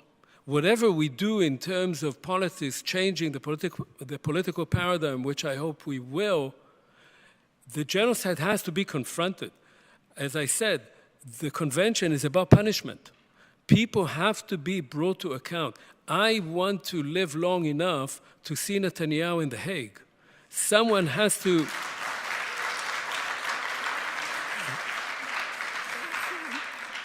People have to pay a price, because the entire regime of international law that was created after the Holocaust has now, also with the courtesy of Russia's invasion of Ukraine and Israel's actions in Gaza, has been completely destroyed. And if we don't want to live in a world without international law, which would be a much worse world, then we have to bring people to account. So that's why I want to be as careful in identifying what is genocide and what is not, rather than expanding it.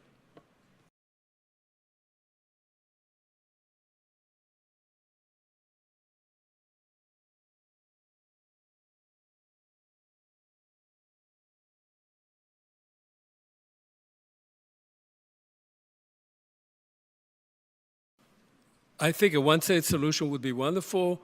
Avrom Burg, the former president of the Knesset and the son of Yosef Burg, who was a sort of historical figure in Israel, is promoting that. All people living in Israel, in what is practically one state, should have equal rights. And I think that would be fantastic. I have nothing against it. I just don't think that the people living there want it. And so it doesn't really depend on me. I think that what Israeli Jews and Palestinians want is very similar. They want a right of self-determination, and they want a right of return. And these are rights that have to be respected. These are demands that have to be respected. What this notion of a confederation tries to do is to think through this very problem, that the two-state solution is dead. There cannot be two states in the traditional way that even some on the Israeli left once had supported. That is, it'll be two states, but there'll be minefields and barbed wire and everything between the two states, and nobody will be able to move from one state to the other. What this tries to say is the following, that there would be two sovereign states, more or less along the 1967 lines, but that there would be a distinction between citizenship and residence. So you could be a citizen of Palestine. Let's say you live in Michigan, and you have Palestinian descent, and you want to become a Palestinian citizen. You would go to Palestine, and if Palestine has a law of return, as does Israel, then you would become a Palestinian citizen.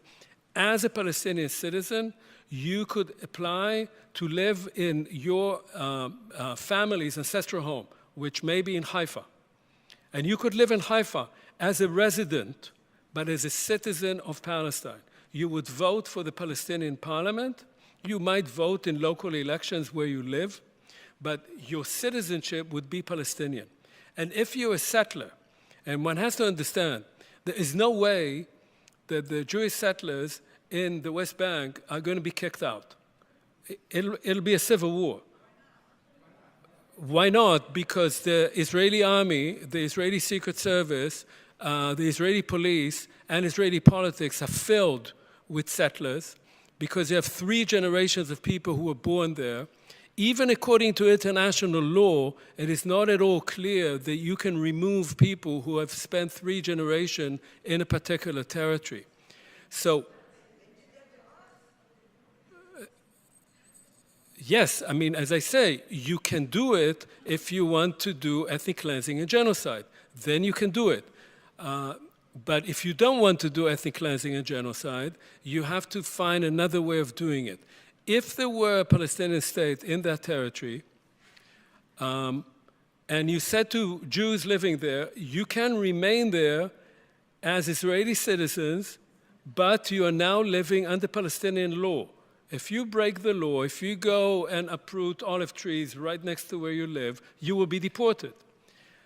I expect that large numbers of the Jews living there would leave and would go to Israel. Those who remain would have to live under Palestinian law and vote for the Israeli parliament.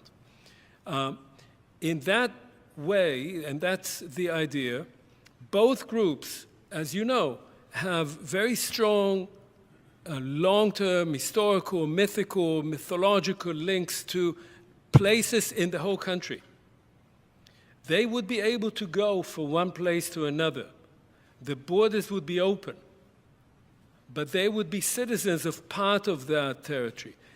If you are French and you want to live in Berlin, you can go and live in Berlin and you get a residence permit and you can live there. If 5 million Frenchmen decided that they want to live in Berlin, it would be a political crisis. So this would have to be obviously controlled by the institutions of that confederation. But in practice, all Palestinians who want to be Palestinian citizens wherever they live could go and live in Palestine, and numbers of them could also live in Israel as residents. And all Jews who want to live in Israel could live in Israel within its 67 borders or as residents of Palestine. That is the concept, and as far as I can tell, it's the only way that you can square the circle where both groups get what they most want. As I said, they want self-determination and they want a right of return. If you had a state of all its citizens, which is what was spoken about and was very exhilarating, I thought, in the 1990s, I remember it well, during the Oslo Accords negotiations, that would be a state, among other things, where Palestinians would remain second-class citizens. It's only if they have their own state, their own institutions, that they can maintain and create their own sense of equality, of dignity, and of national identity that they would never have living as hypothetically equal members of the State of Israel. And one last thing, in this notion, Palestinian citizens of Israel, according to this, could opt for double citizenship. That is, they could maintain their Israeli citizenship and also have Palestinian citizenship. And they could choose to live either in one or the other. The majority obviously would want to stay exactly where they are. Hello? Yeah, everybody's up and here. I can see and I can hear you. Of course, so before I introduce our courageous and visionary speaker, I'd like to tell a little bit about myself, a brief introduction. My name is Suhair Ghanem. I was born in Nazareth and I grew up there as a Palestinian Christian. And I'm honored and privileged to be the co-chair of the FOSNA Michigan chapter. And I'm very honored to be introducing a very courageous person who has done a lot in the last decades. Huwaida Arraf is a human rights lawyer, activist, and co-founder of the International Solidarity Movement. Huwaida has dedicated her life to the struggle for justice and freedom. In 2008, she helped lead the first boats to break the blockade of Gaza, drawing global attention to the humanitarian crisis there. More recently, she joined the Freedom Flotilla Coalition's Sumud mission aboard the boat Conscience, continuing her lifelong commitment to nonviolent resistance. We're deeply grateful that she has just returned from that mission and is able to be with us today.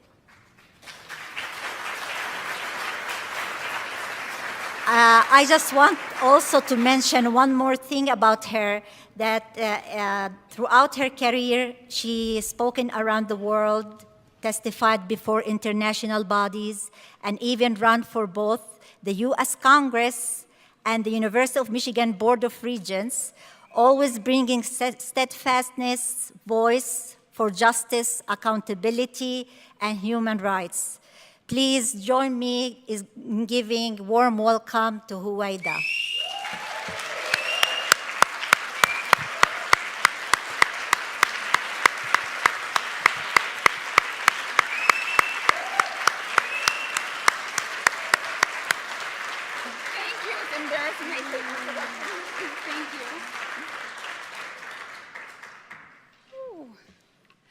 Thank you. Thank you so much. I made some notes, which I usually don't do. I'm going to see if I can stick to them. But it's really a great honor to be here. And I thank you, FOSNA, Joe, Suhair, and all of the organizing committee for the invitation to address this gathering.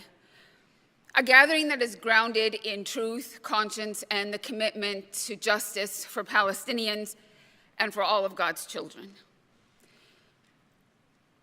First, let me start by saying and acknowledging, I wasn't here in the beginning, so I don't know if this was done, but we are gathered here on the ancestral, traditional, and contemporary lands of the Anishinaabe, the Three Fires Confederacy, of the Ottawa, Ojibwa, and Potawatomi peoples. It's important to recognize that these lands were taken through colonization and broken treaties, processes that violently displaced indigenous people, attempted to erase their cultures, and continue to shape the realities across Turtle Island today. And that history isn't just part of the past. It's still unfolding. And it asks us to reflect on what justice and decolonization really means in our own time. You know, the Democratic Party, it was mentioned that I ran for office. The Democratic Party starts every single meeting, local and statewide, with a land acknowledgement. But what is it doing when there is colonization and ethnic cleansing going on today? Not only is it silent, it's been actively a part of enabling it. So, enough about the Democratic Party. We are gathered, we gather here not just to talk about Palestine, I know, but to stand in the long tradition of people who in every generation have refused to accept injustice as inevitable. Whether we come from faith, conscience, or simply a love of humanity, we're here because our hearts recognize that what's happening in Palestine and to the Palestinian people isn't a tragedy of nature. It's not inevitable. It's a crime of power. And like all systems of domination, it depends on silence. I was listening to news this morning, Amy Goodman's War and Peace Report. I don't know why she calls it the War and Peace Report. It seems like it's only war. I don't think I've ever heard her talk about something positive. But when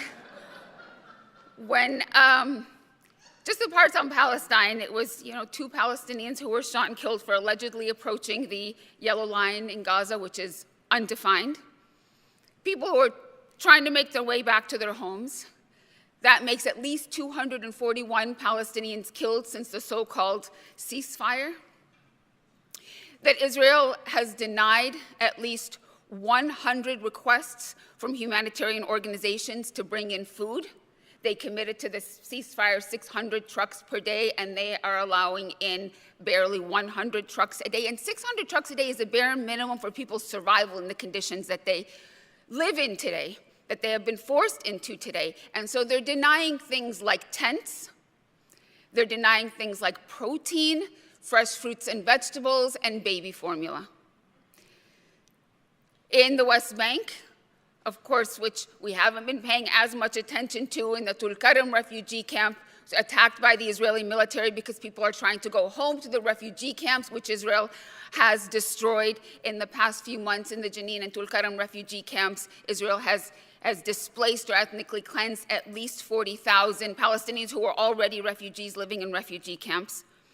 And 2,400 attacks by the military and settlers just in the month of October alone. 1,600 of those by the Israeli military, and about 800 of those attributed to settlers. 22 years ago, my late colleague, Rachel Corey, in an email home to her parents, she was trying to explain why she is in Gaza. And one of the things in one line she said to her parents, "We can choose to stand in solidarity with those working for their lives, or we can do nothing." But how can each one of us make a difference is the question, and that's what I was asked to speak about. How can each one of us make a difference in the struggle ahead?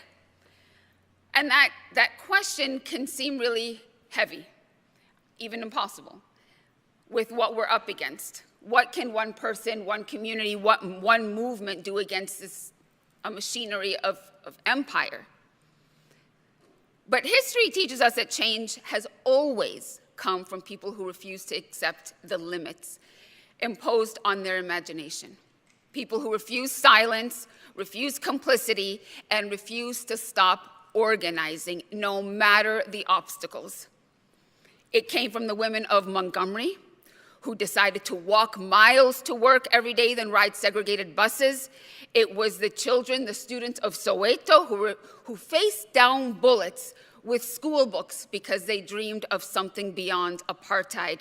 From the mothers of the Plaza de Mayo, who held up the faces of their children, their disappeared children, until the world could look away no longer. And it comes from Palestinians who are teaching the world what steadfastness looks like today, from the farmers in Masafer Yatta, who insist on remaining in their land despite the daily attacks, to the children of Gaza who still fly kites in the dust of their bombed neighborhoods and destroyed homes. every generation has its test. And every time, it's people, it's ordinary people who have dared to imagine something better and to make it real. I was asked to talk a little bit about the flotilla. And the flotilla fits into this theme because it might look like some grandiose thing that we did, but I don't know how many of you know that it started with an idea back in 2006. In 2006, the International Solidarity Movement, which I helped co-found in Palestine, some of us were talking about the siege that Israel has imposed on Gaza and what it was doing.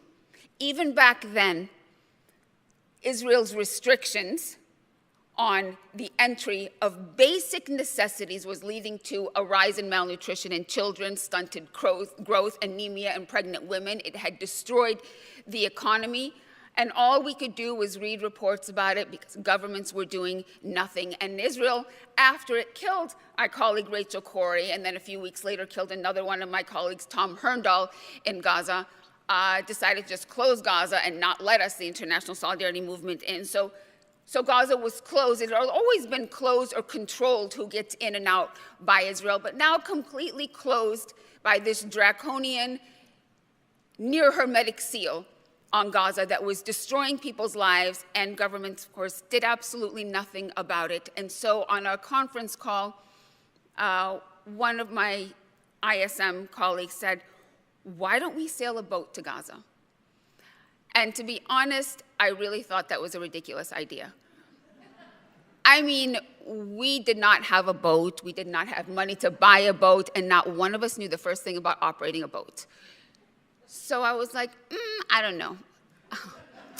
Luckily, some others actually started to work on it and to raise money, and in the summer of 2008, we actually had two small boats, two small fishing boats, and 44 of us gathered in Cyprus to set sail to Gaza. The idea was we were going to sail from European waters to international waters straight into Palestinian territorial waters without getting near Israel.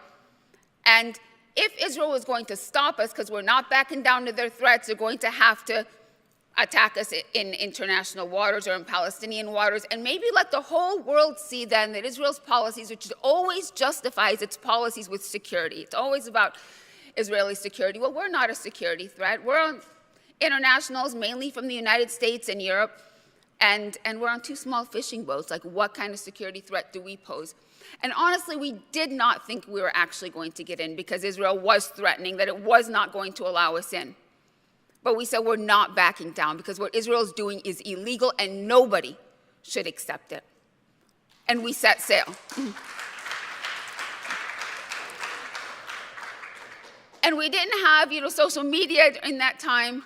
And Israel had cut off all our communications while we were in international waters. But you know what happened? At the last minute, Israel backed down, and our two small fishing boats made it to the shores of Gaza.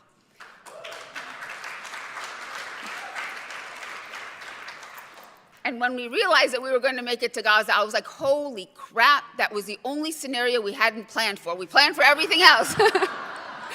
We planned for everything else except actually making it to Gaza. But it was honestly the most beautiful moment of my life because tens of thousands of people who were struggling every single day to stay alive against the machinery, against one of the most powerful militaries in the region, supported by the world's military superpower, trying to annihilate them while they're being vilified by the entire world. And tens of thousands of people came out to receive us, people who were coming from the very countries that are complicit in their oppression, and received us with so much warmth, gratitude, and love. Not because we were carrying humanitarian aid, because we had nothing. Our boats barely carried us across the Mediterranean. But we had the message that we are not going to abandon them. We are not going to accept what Israel is doing. And yes, we are willing to confront one of the most brutal militaries in the world, to stand up for that ideal. And we are coming to them not as occupiers, not as colonizers, but coming to them in solidarity. And they showed us a love that is hard to understand when you think about the majority of the people who are living in Gaza, which is over 70% refugees, half of whom are children, and all who have known nothing but occupation, violence, oppression, colonization, an attempt to annihilate them by Israel, and it continues to do it today, to the silence or complicity, or with the silence and complicity of the entire world. And so that kind of love and respect has not been shown to them. They've never experienced it, and yet they insist on it and showered us with it on that day. When we left Gaza a few days later, we made a promise that it wouldn't be a one-time mission, that we would come back and we would continue sailing and try to encourage others to come with us and sail in and out and in and out and in and out without Israeli permission until we effectively opened a sea route to Gaza. And we did try to continue doing that. We managed to get into Gaza about 4 more times, each time taking in people that Israel was trying to keep out, and each time able to take out a handful of people who needed to get out. One of the first people we took out of Gaza was a young boy, Saed, 16 years old. His leg was amputated from the waist because of an Israeli military operation, and Israel wasn't letting him leave Gaza in order to seek a prosthetic that was not available in Gaza. So we took him out without Israel's permission, and each time we went out, we were able to do that. But then in December 2008, Israel started hitting our boats, attempting to sink our boats, and then commandeering our boats and kidnapping us. And then in 2010, what we did in response to that, and was not back down, was organize a huge flotilla. So that in May of 2010, we had 700 people, 7 vessels, 4 cargo ships, 10,000 tons. We carried 10,000 tons of humanitarian aid, and we sailed. But what did Israel do? It launched a lethal military assault that led to the killing, the murder of 10 of my colleagues on that flotilla. And we know that Israel kills Palestinians with total impunity. But from the killing of Rachel Corrie and Tom Herndal and 10 of the people on the flotilla, they have not faced accountability at all. In fact, one of the 10 was an American citizen, 19-year-old Furkan Dugan. He was Turkish-American. And the UN Human Rights Council commissioned an independent inquiry on what happened in that flotilla. And amongst its findings was that the people killed on the flotilla, at least 6 of them were most likely executed, including 19-year-old Turkish-American Furkan Dugan, most likely executed. And what was the response of the American government? It was the only country to vote against adopting that report in the Human Rights Council. And then when Furkan's parents tried to file a lawsuit in an American court against the state of Israel, it intervened to recommend that the lawsuit be dismissed. Myself and other Americans were on an American flagship that was sailing next to the flagship, the Mavi Marmara. So we were on sovereign US territory in international waters, American citizens attacked by Israel. We tried to file a lawsuit, and the American government intervened again to say that that lawsuit should be thrown out, again and again and again, refusing to stand up for the rights of its own citizens. And not only the rights of its own citizens, Israel attacked the sovereignty of the United States in international waters. So here's the United States bowing down to Israel, sacrificing even its own sovereignty to serve Israel's interests. That is the kind of impunity that over the decades leads us to where we are today, where Israel is committing a live-stream genocide and feels like it can do so with impunity, because why not? The United States has always made sure that it can operate with this kind of impunity. And so against all of those odds, it might seem crazy, like what are we able to do? But we're doing it.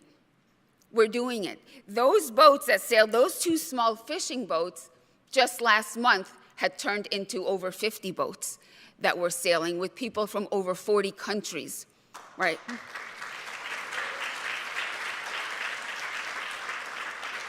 And dock workers threatening to shut down countries and Italy, also the union shutting down that country for a day, and there will be another shutdown at the end of the month. So people are mobilizing, recognizing that actually we have power. We do have collective power. Here in the United States, we see our students, right, who have organized the largest campus movement since apartheid South Africa. We see faith communities that are organizing too. It's been slow, but it's coming along, and faith communities are divesting. Our unions are also slow to come along, but there is a rising majority of people demanding an end to US complicity. And the myth that AIPAC is all-powerful is finally cracking.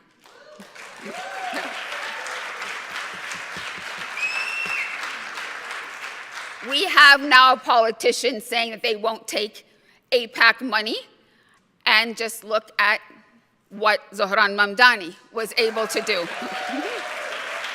Right? A proud Muslim, an unapologetic advocate also, and organizer for boycott, divestment, and sanctions. Because when he was on the city council, he was leading a campaign to divest from funds that, or from settlers and others that contribute to Israel's apartheid. He calls it apartheid, he calls it genocide. Again, a proud Muslim, an immigrant son. And he was able, against all odds, against AIPAC money and against the largest corporations in the world, able to win the mayoral election in the city with the largest Jewish population in the world, which should break the myth that everything that Israel is doing is for Jews, or that Jews need to unconditionally support Israel. I think that shows that people are tired. People are tired of fear-mongering, tired of lies, and tired and ready, really ready to build a politics that is rooted in justice and our shared humanity. And that's what this moment demands of all of us. But making a difference doesn't start with grand gestures. Okay, it needs to start with moral clarity. And moral clarity demands calling things for what they are. This is not a conflict in Palestine. It's settler colonialism, it's apartheid, it's genocide. And it needs to start with also understanding our own deeply ingrained racism. Anti-Palestinian racism. Racism that says that we have to tiptoe around the feelings of exceptionalism of the colonizers. That says that nothing can be compared to the suffering of our colonizers. That says Palestinian fighters are terrorists, but a colonial apartheid state that systematically murders and starves Palestinians has a right to defend itself. I was listening to a conference yesterday of Haaretz, which is Israel's left-wing paper. And though some of the speakers were making good points, almost in every speaker you had this message that was coming out that those of us who are calling things for what they are radical. And we aren't the people that are going to make peace. So what is that saying? That is saying that Palestinians need to accept something other than justice. When we say, and I told myself I'm not going to respond to Professor Bartov, but there is one thing. Hamas's logic is not that there's no other way but destruction. That's not Hamas's logic. I'm not a spokesperson for Hamas. I'm not here to defend Hamas. But Hamas has tried everything. Hamas has always been open to negotiations. Hamas has tried nonviolent resistance. It is the settler colonial regime. It is the imperialist nations. It is us that is accepting what has been happening to Palestinians and letting Israel do it with impunity. Those are the powers that say that it is violence. Violence is the only way. It is those powers that have led Palestinians to believe that there is no other way. Because when you try for decades, and if you don't know, please read up on it, the Palestinian struggle for decades has taken all forms, but largely nonviolent. It's just that some people only like to focus on the violent part, because that is part of dehumanizing us. That is part of dehumanizing us when you only focus on the violence that you led us to believe there is no other way but. That's not to justify it, but that is also not to say that Palestinians and Palestinian resistance groups are inherently violent. And we need to recognize that. We need to recognize that. What is the logic that makes us accept, okay, there is a ceasefire now, but supposedly a ceasefire, but 240 Palestinians have been killed, and that's okay, the ceasefire is still holding. What if 240 Israelis had been killed during this ceasefire? That would be different, right?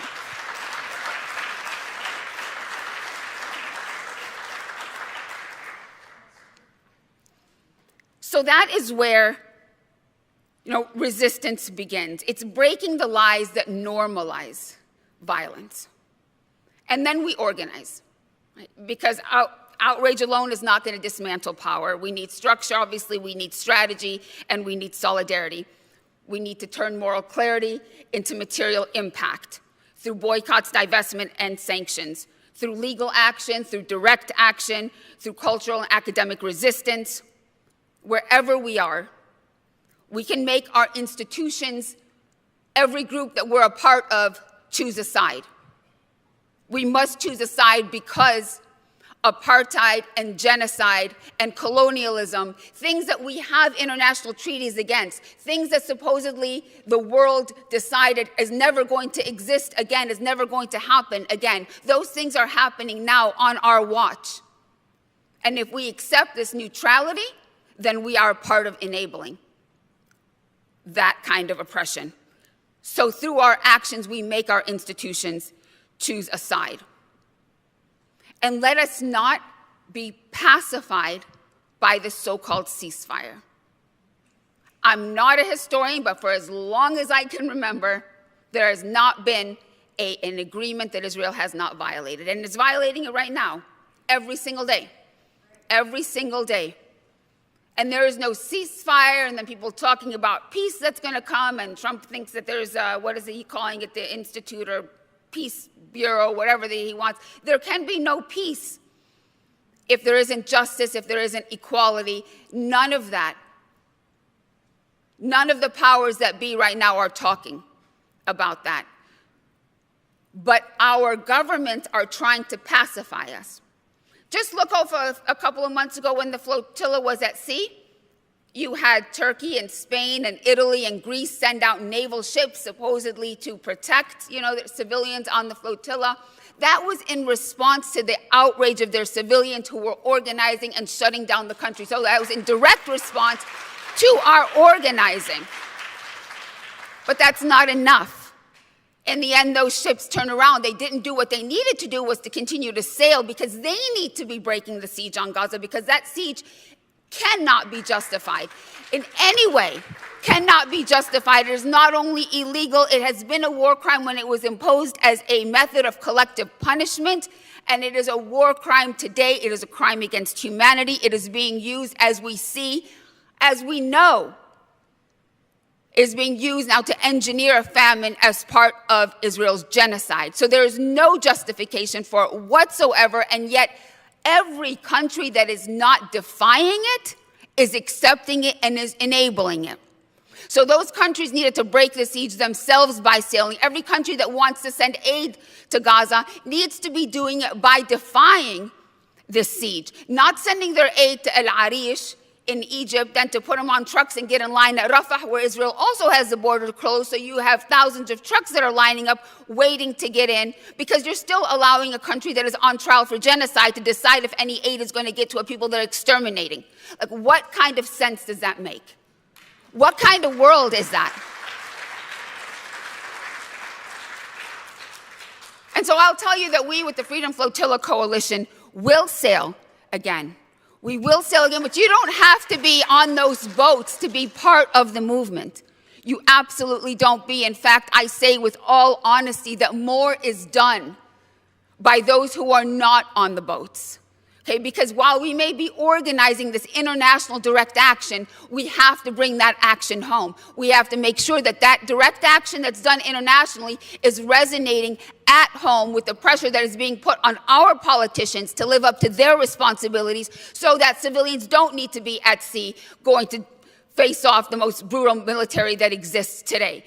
So when we sail again, we need you to be a part of it, and every single person has a role to play in that. But we continue, as we continue to sail as civilians, to highlight what our governments aren't doing and insisting that the world that they're trying to create for us is not one that we're going to accept. It's not one that we're going to accept, not just for Palestine, because the world that they're trying to create is one where there is no international law, there is no respect for life and freedom. It is might is right, and oppression and militarism and violence is what reigns. And we're seeing Palestinians bear the brunt of it today, and not just all Palestinians. We see what's happening in Sudan. We see what's happening in the Congo. We see what the United States is trying to do to Venezuela. That is a world in which no one is safe. That is a world in which no one is safe, and so it's not a world that we can accept, if not for Palestine, then for our children. Okay.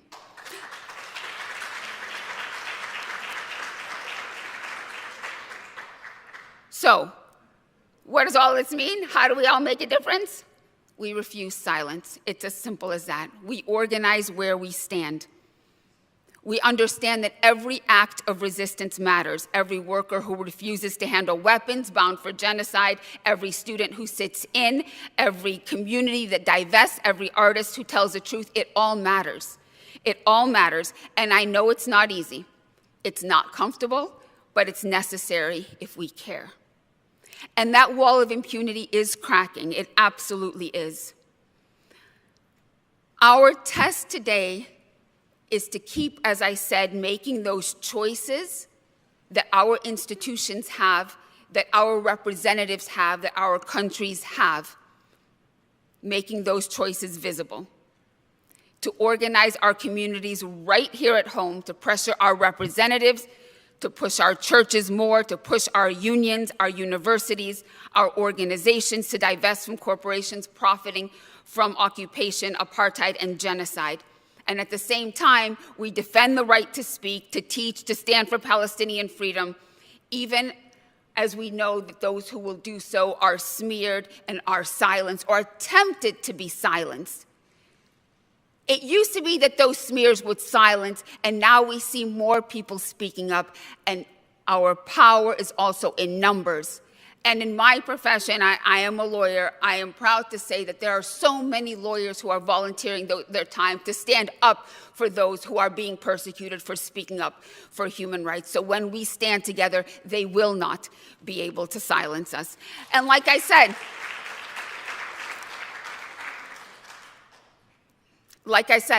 it's not easy, it's not comfortable. But the last thing, let me say, that we have to do is also connect the struggles. I started off with this. The fight for Palestinian liberation is bound up with the fight against racism, colonialism, and exploitation everywhere. As long as one people's oppression is normalized, no one's freedom is secure. And that is, again, what our governments want us to accept, this normalization of people's oppression. Empires have always claim permanence. But we know that that's not true. We know that that's not true. Also, apartheid claimed permanence, slavery, Jim Crow, and Zionism today. But no system built on domination and denial of human dignity can endure if we refuse to accept it. What must endure is solidarity and an unwavering dedication to the well-being of our human family. We may not see justice tomorrow, although personally I'm always thinking it's going to come tomorrow. But we may not see justice tomorrow, but we have to act as though it will come, because every step that we take brings it closer. every time we sail towards Gaza, every campaign that divests, every sermon that speaks truth, every courtroom that receives a petition, every conversation that opens up a heart, all of it chips away at this wall of complicity that sustains oppression. The long arc of the moral universe that MLK spoke about, it's going to only bend towards justice if we bend it.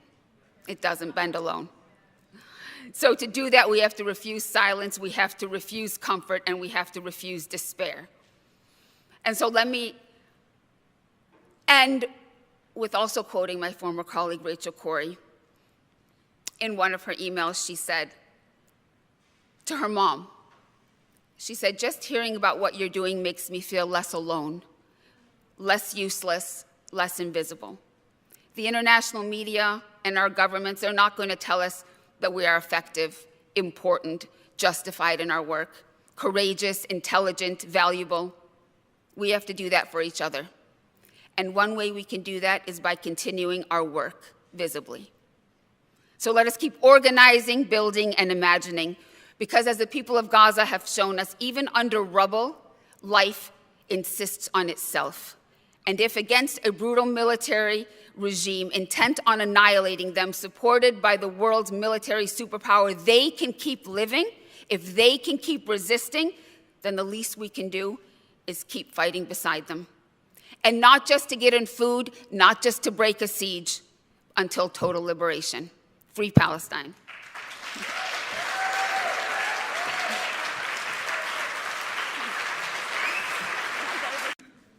We wanted to end with, and somebody earlier today said, I want to know concretely what I can do. And one thing is you'll be getting action sheets as follow-ups to this conference. But we wanted to have our, I can't remember the title because I don't have the program in front of me, but it's about kind of action and strategic action, how we can be effective. So we're bringing back 3 of our speakers to address this. Hawaii's kind of helped us launch into it. I do want to mention one concrete action. Is Jared in the house? Yes, Jared's in the house. Jared,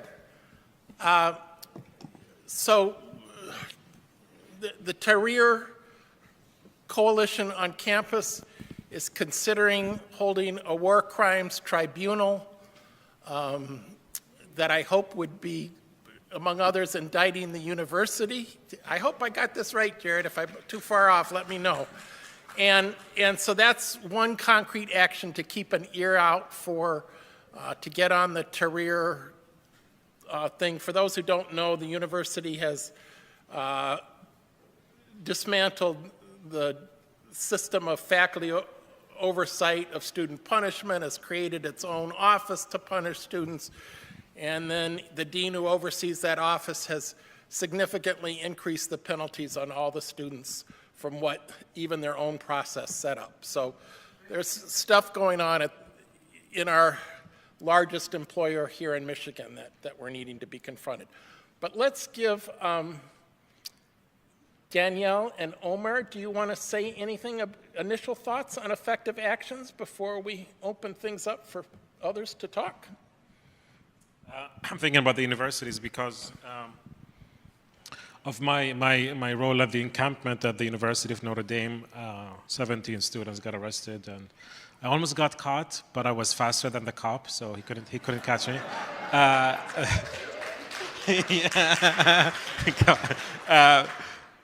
Yeah, I mean, Notre Dame's, it's a different dynamics. It's a private Catholic university, but also that's what's also disappointing for us, that it's a Catholic university. You think they would do better, but also it's a private university, so the dynamics and the laws were a bit different for us. But since then, and especially now with the Trump administration and the arrest of many international students, the mobilization on campus has been very affected. A lot of the students have been suffering from PTSD and trauma from what happened to them, their arrest and so on. So not to be too negative, but yeah, that kind of the mobilization on campus has been severely affected by it. So now there has been a shift, if we're focusing on university campuses for now, but there's been a shift now to think more grassroots, to think more about education. There was a more kind of pragmatic approach. How do we do the hard, long work? So now the undergrads are kind of taking on that work through culture, through educational seminars, and so on. And then also, I've been working heavily with a lot of the faculty around me to teach Palestine, to show Palestine as well, and so we've been doing that as well. I've been introducing Palestinian theology to my courses, books, my podcast, and other stuff to help kind of the students kind of do that work. So kind of moving a bit from the encampment model of kind of shock and awe into more of the gradual work of being a bit subversive, but also taking advantage of the system. Still, there are a lot of challenges. Of course, the beast is very aggressive and is very aware of what's happening. So we just have to be very meticulous. And to just another point about my talk about Christian Zionism, hopefully you got what I said. We need to confront Christian Zionism. We need to take it seriously. It's in the church. It's in the seminary. It's in the halls of Congress. It's in the White House. Right? It's everywhere. And so I think we need to think more proactively about how to do that, how to capitalize on this moment.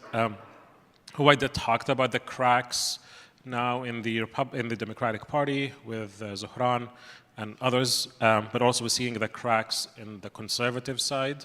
We also need to think, how do we capitalize on this? How do we work with the youth? The recent trends and polling from recently since 2024, we're seeing a drastic decline in support for Israel, especially among Christians. And especially among the youth. So what are we doing to attract the youth, to work with the youth? How to use media, podcasting, videos to do that. So these are some of the things I've been thinking about recently. I don't know if that helps, but yeah. Omar? Well, look, I mean, I'm not a social organizer. I'm a historian, so I think about, and I'm a bit older than you guys, so I think about things a bit differently, simply because of my own preoccupations. If I try to think of change, I mean, I think what you were just saying is, of course, true. I've seen it on many campuses, including my own, that what happened in the spring of 2024 doesn't look like it's going to happen again. There was a concerted policy of intimidation of student and faculty that is still ongoing, and that has obviously to do with Israel-Palestine, but it has to do with universities in general and with academic freedom and freedom of speech in general, and the direction is not a good one. So that's a whole other issue that we are probably not here to talk about, that is very troubling. But when we speak about what is the future, what is the name of the panel? I had it down here. We are talking about from reflection to action, moving forward with purpose. When I try to think how things moved from one point to another after major crises, protest was part of it at times, but often it was something else. You know, I'm a historian of the 20th century, and when you think what happened in Europe after 1945, how did Europe move from being a completely destroyed continent with millions of people murdered and millions of people on the move? Just 11 to 13 million Germans had been displaced and were on the move to the West. How did we move from that point in time, that what was called civilization had completely been shattered, to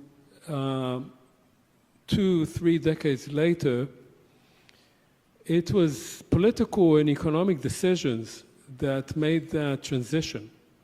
And they were not made simply because people had good intentions. They were made because there were interests involved. And if we think only from the point of view of good intentions, we often have to admit that they're insufficient and at times actually lead in the wrong direction. I was talking just after my talk with someone, if you think in 1945 Germany had murdered millions of people, and the Americans came in, and there was talk about flattening Germany, making it into an agricultural country. The Germans deserved it. They deserved to pay a price, but instead, the US instituted the Marshall Plan. And it didn't do it out of its good heart. It did it because it was afraid of communism taking over and because it had the memory of what happened after World War I when Germany was punished. And that led to the rise of Nazism and to an even worse war than the First World War. So there were interests involved. And what I keep thinking about what is happening, obviously, in Israel-Palestine, of course, but also in other places, is how does one mobilize national interests, often cynical and selfish interests, in a way that can fix what is broken. The fact that the entire regime of international law was put into place after 1945, again, was not just good people having good intentions. There was fear that if that kind of world of might is right continues, then there will be more and more destruction. When you look at how the Genocide Convention was agreed on, all countries had interest in coming to that. And that's why it was devised as it is. The United States didn't want anybody to interfere in the fact that it was a segregated country, a deeply racist one. The European countries didn't want any talk about colonialism. The Soviets didn't want to talk any talk about social enemies. Because all those countries, the victors of the war, were deeply implicated in vast crimes themselves. And yet they did create a system that was better than what there was before. And so I think we need to also think about it that way. If we think about the United States today, the fact of the matter is that more people voted for this administration than for the previous one. If we believe in democracy, if we believe in the right to vote, we have to ask ourselves, why did that happen? What were the concerns of people that were not addressed? If we are so right, why did they vote for the others? And so these are things that are a bit more complex than simply supporting the right cause. And I'm not an organizer. I can only think about the past. I can say one thing, that what we've seen in Europe and what we see in the United States and what we see in the State of Israel, although that's a slightly different case, is that millions of people feel that the promises that were made to them were not fulfilled, that there were a lot of high words and a lot of great rhetoric, and the people who were saying all those things then sent their own kids to the best schools and built themselves beautiful homes and didn't give a damn about the people to whom they were talking. And that is part of why we see this rise of populism, of racism, of hatred of foreigners, of xenophobia. And that has to be addressed, and it cannot be addressed just by saying, I'm sorry to be saying that, but you should love thy neighbor. It's not enough. You should do something about it. And the Democratic Party in this country, the Labour Party in Britain, the Social Democrats in Germany, the Socialists in France, they all betrayed their own voters. And that's why they see the rise of the AfD in Germany, and they see Trumpism here, and they see Le Pen in France, and so forth. And these conclusions are not being drawn, that we have to think about our own societies as societies that have delivered in the long run injustice. Omar, I'm going to cut in here. I'll stop here. You asked me to talk, so I talked, but now I'll stop. Okay, so now in terms of asking people to talk, I'd like to do what we did in the last round, which is get 3 questions or statements, short, from the audience.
Hawaida, do you want to jump into this?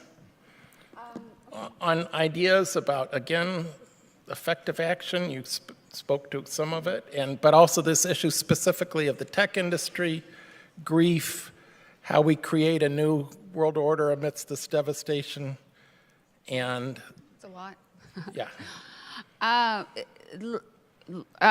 There's not a lot to say about grief for me. I mean, there's a lot to say about grief. I can't say a lot about grief because I think I'm not dealing with it so well myself. I can't imagine the trauma in Gaza. I think a whole generation has been irreparably harmed.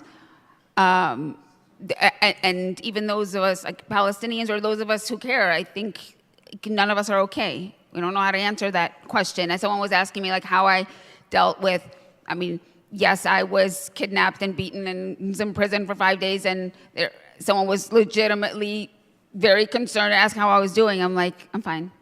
I think I really internalized, like, that's fine. And my husband was commenting the other day that I keep subjecting myself to that. And as traumatic as it should be, for me, I'm like, I'm used to it. And nobody should ever get used to that. So I'm not dealing well with trauma myself. And I think, even though a lot of people have said, maybe you should talk to someone, I'm like, someday, maybe I will. But there is a lot, and I think it is important in our spaces. I'm just not very, very good at it. But I think that the work that you do and whatever you can offer from where you are and, you know, your expertise to the people around who want to join in that, I think that that's a very also powerful way of making sure that we're okay and the people who are working in these very intense times are okay. With regard to the tech industry, absolutely. And we've seen some good initiatives, you know, come out like Tech for Palestine and all that are trying to expose, use their expertise, create alternatives. I'm not intimately connected there, but I realize the importance of the work that is being done. And then it also comes back to us and the extent to which like this kind of tech really dominates our world and threatens our collective futures in terms of all of the information that they're collecting about us and how they're using it, and like you said, being at the forefront really of enabling this genocide with AI and everything else, and yet getting away from it, I acknowledge, is hard. I know that there have been a number of platforms, for example, intended to create alternatives to these platforms that do try to silence us and shadow ban us and or delete our content, etc. And yet getting people to switch over or believe in that, like, that needs a lot of work, but it has to be done. And I'm constantly also on another level, I think these tech companies need to be held to account. I think that they also should, in national forums. Unfortunately, like, the United States has made it so difficult legally to hold whether the United States accountable for its own crimes or these companies also for the crimes that it's doing internationally, but we haven't given up on that. So I have on the back burner some thoughts and some discussions with people about legal actions that can be taken against them. One legal actions that I actually been involved in, we had a couple nights ago a webinar on it with the National Lawyers Guild, and there's going to be another one where I explain it more because there isn't time here. But because the United States has insulated itself from any kind of accountability for its international crimes, I filed a complaint on behalf of Palestinian Americans and this national group called Taxpayers Against Genocide with the Inter-American Commission on Human Rights, which is a legal body with the Organization of American States that has a lot of criticism with the OAS, but again, just kind of using every avenue that we can to work against this genocide and towards accountability. And the legal system, as you mentioned, the international legal order has not been great, has served empire, and also our domestic legal system is not great. And like I said, our attempts to use it here have been shut down, but we can't stop. So I agree with everything you said in the tech industry. I just encourage you to kind of keep going, keep building those connections, and we absolutely need to build alternatives. I don't know if the young lady's here who's with the Peace Initiative. The only thing I want to say about that, like, everything sounds great. I usually talk about, like, what actually took me to Palestine when I became involved in starting the International Solidarity Movement. I didn't talk about it here, but I initially went over because my parents came here. I was born here in the United States because my parents wanted to get away, wanted to raise their family away from occupation and apartheid and all of that. And so I was born and raised here, but after I finished college at the University of Michigan here, I went over to Palestine. Initially, I went to work for this conflict resolution organization, and we were bringing youth together to discuss, to break down the walls, to break down stereotypes. And, our mantra, was building a generation that will bring us peace. That's all good, but I caution very much against this kind of, like, using this kind of language without the very concrete work that needs to be done to achieve justice. Okay, because we can't, like what I saw with these organizations, and I'm not with it now, and I speak very vehemently against these organizations, not because I'm against dialogue or bringing people together or talking about peace and hope, but oftentimes they serve to just make people feel good while not doing the work that needs to be done to dismantle the structures of racism and colonialism that actually tear people apart. So absolutely get together with all kinds of, with cultures, with people who we might not disagree with, and have those conversations, but when you magnify them into organizations that talk about peace without talking about dismantling the structures that actually make peace impossible, because you can't have peace when one people are living, subjugated, then that becomes a danger to actual true liberation. So that's just my comment on that.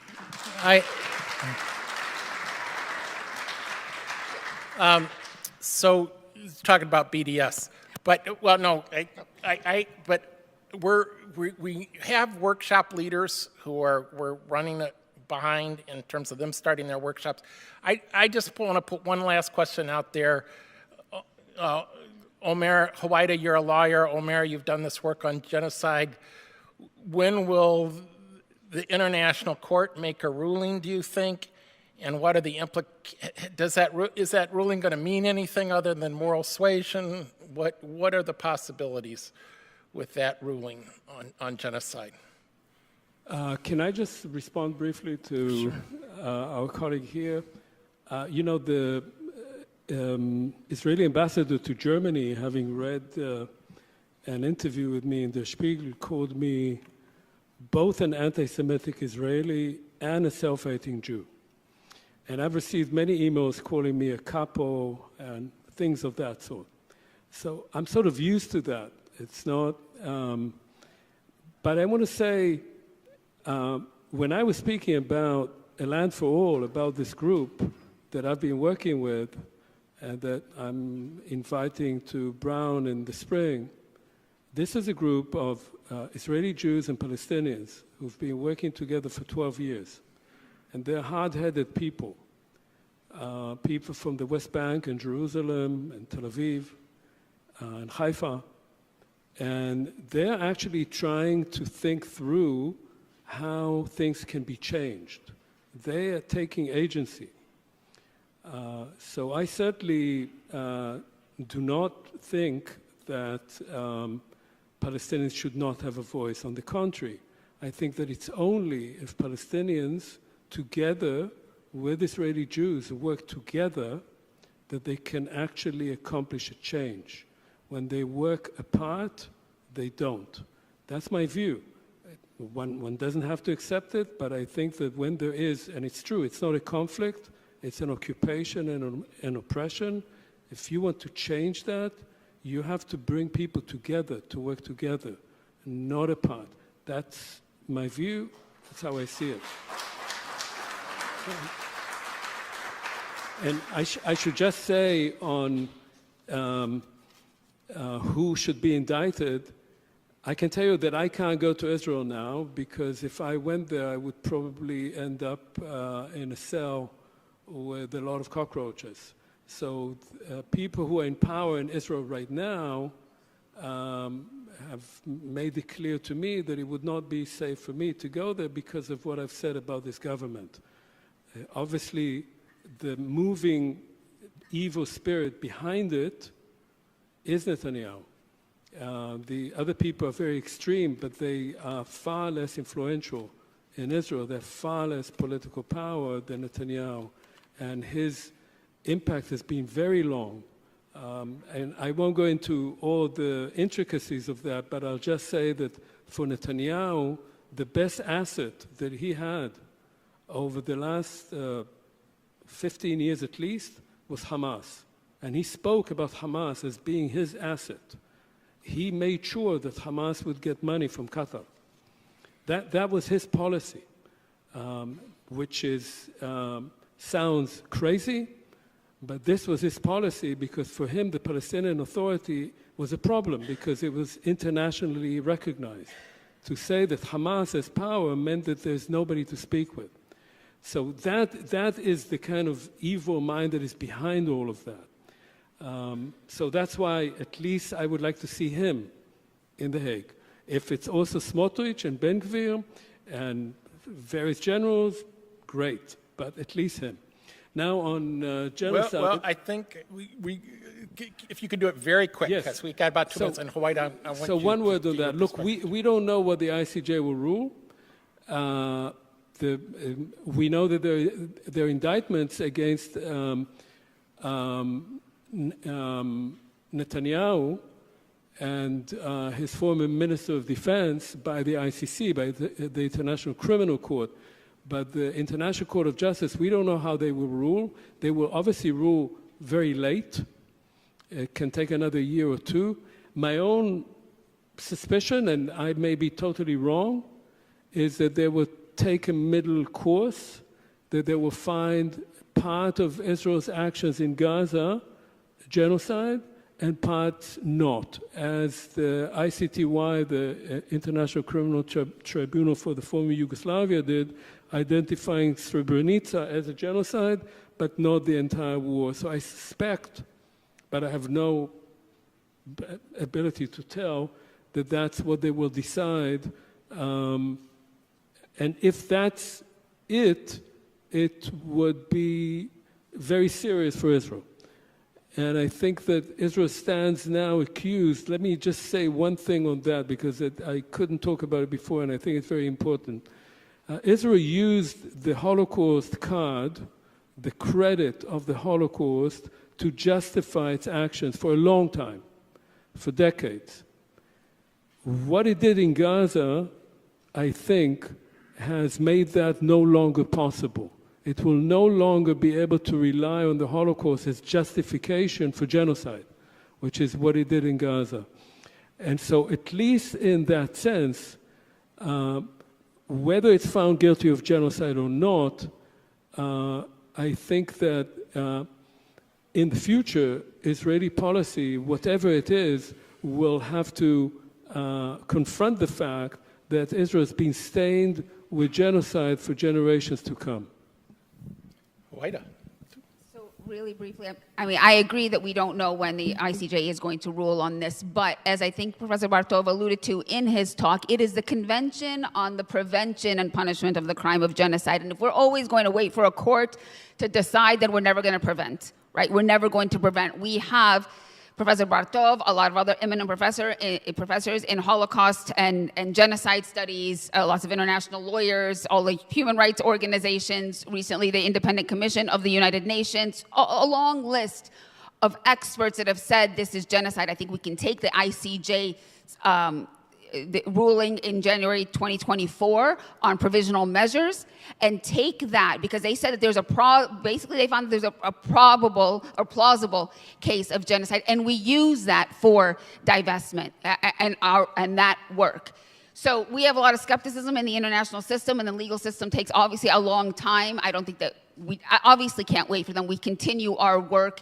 And in terms of divestment specifically, I want to say on that there are good initiatives now. I don't have information like readily available, but for example, on Wednesday, I believe there'll be a gathering in Lansing from 9 to 12 to lobby our state representatives to support a resolution that is a resolution for basically for an arms embargo on Israel. There's also a resolution within the Democratic Party, and because we organize, and I'm very critical of the Democratic Party, but I still say involved from inside, and we managed to get some people elected at the last convention. Another convention is coming up in April. You guys can all register for free, whether you like the Democratic Party or not, and go to the convention, because there will be, I think, the resolution on the table. There's a resolution to divest, to get Michigan to divest, not only arms embargo, but to divest from apartheid and genocide totally. So to review all of its investments in Israeli genocide and apartheid. That resolution is trying to be pushed through the Democratic Party by people who were elected, young students, really. And so that resolution also at the state is important. There's also a group that is organizing to divest or to cut the Israeli bonds, the Michigan, and I don't have the contact information, but there is a group that's been working on Israeli bonds. So there's a lot of divestment work happening in Michigan Divest, that the one that Matt's with? And so, yes. Okay. Oh, so you guys already know. Awesome.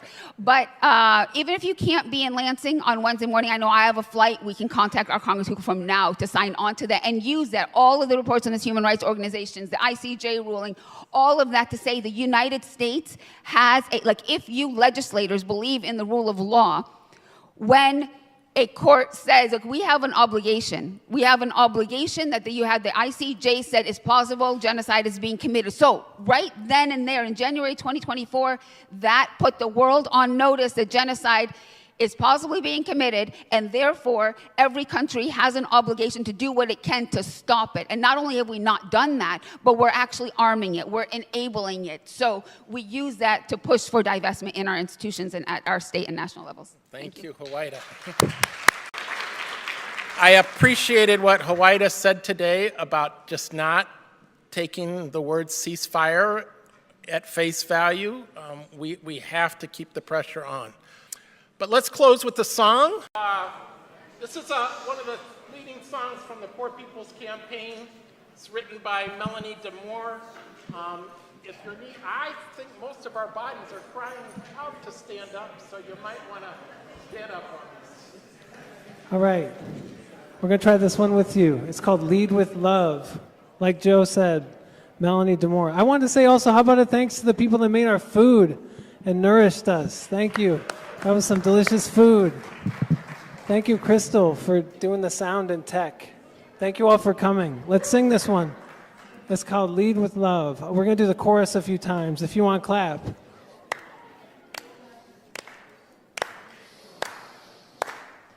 You gotta put one foot in front of the other and lead with love. Put one foot in front of the other and lead with love. You gotta put one foot in front of the other and lead with love. Put one foot in front of the other and lead with love. Don't Don't give up hope. Don't give up hope. You're not alone. You're not alone. Don't you give up. Don't you give up. Keep moving on. Keep moving on. You gotta put one foot in front of the other and lead with love. Put one foot in front of the other and lead with love. You gotta put one foot in front of the other and lead with love. Put one foot in front of the other and lead with love. Lift up your eyes. Lift up your eyes. Don't you despair. Don't you despair. Look up ahead. Look up ahead. The path is there. The path is there. You gotta put one foot in front of the other and lead with love. Put one foot in front of the other and lead with love. You gotta put one foot in front of the other and lead with love. Put one foot in front of the other and lead with love. I know you're scared. I know you're scared. And I'm scared too. And I'm scared too. But here I am. But here I am. Right next to you. Right next to you. Oh, you gotta put one foot in front of the other and lead with love. Put one foot in front of the other and lead with love. Gotta put one foot in front of the other and lead with love. Put one foot in front of the other and lead with love. Don't give up hope. Don't give up hope. You're not alone. You're not alone. Don't you give up. Don't you give up. Keep moving on. Keep moving on. You gotta put one foot in front of the other and lead with love. Put one foot in front of the other and lead with love. Oh, you gotta put one foot in front of the other and lead with love. Put one foot in front of the other and lead with love. And lead with love. And lead with love.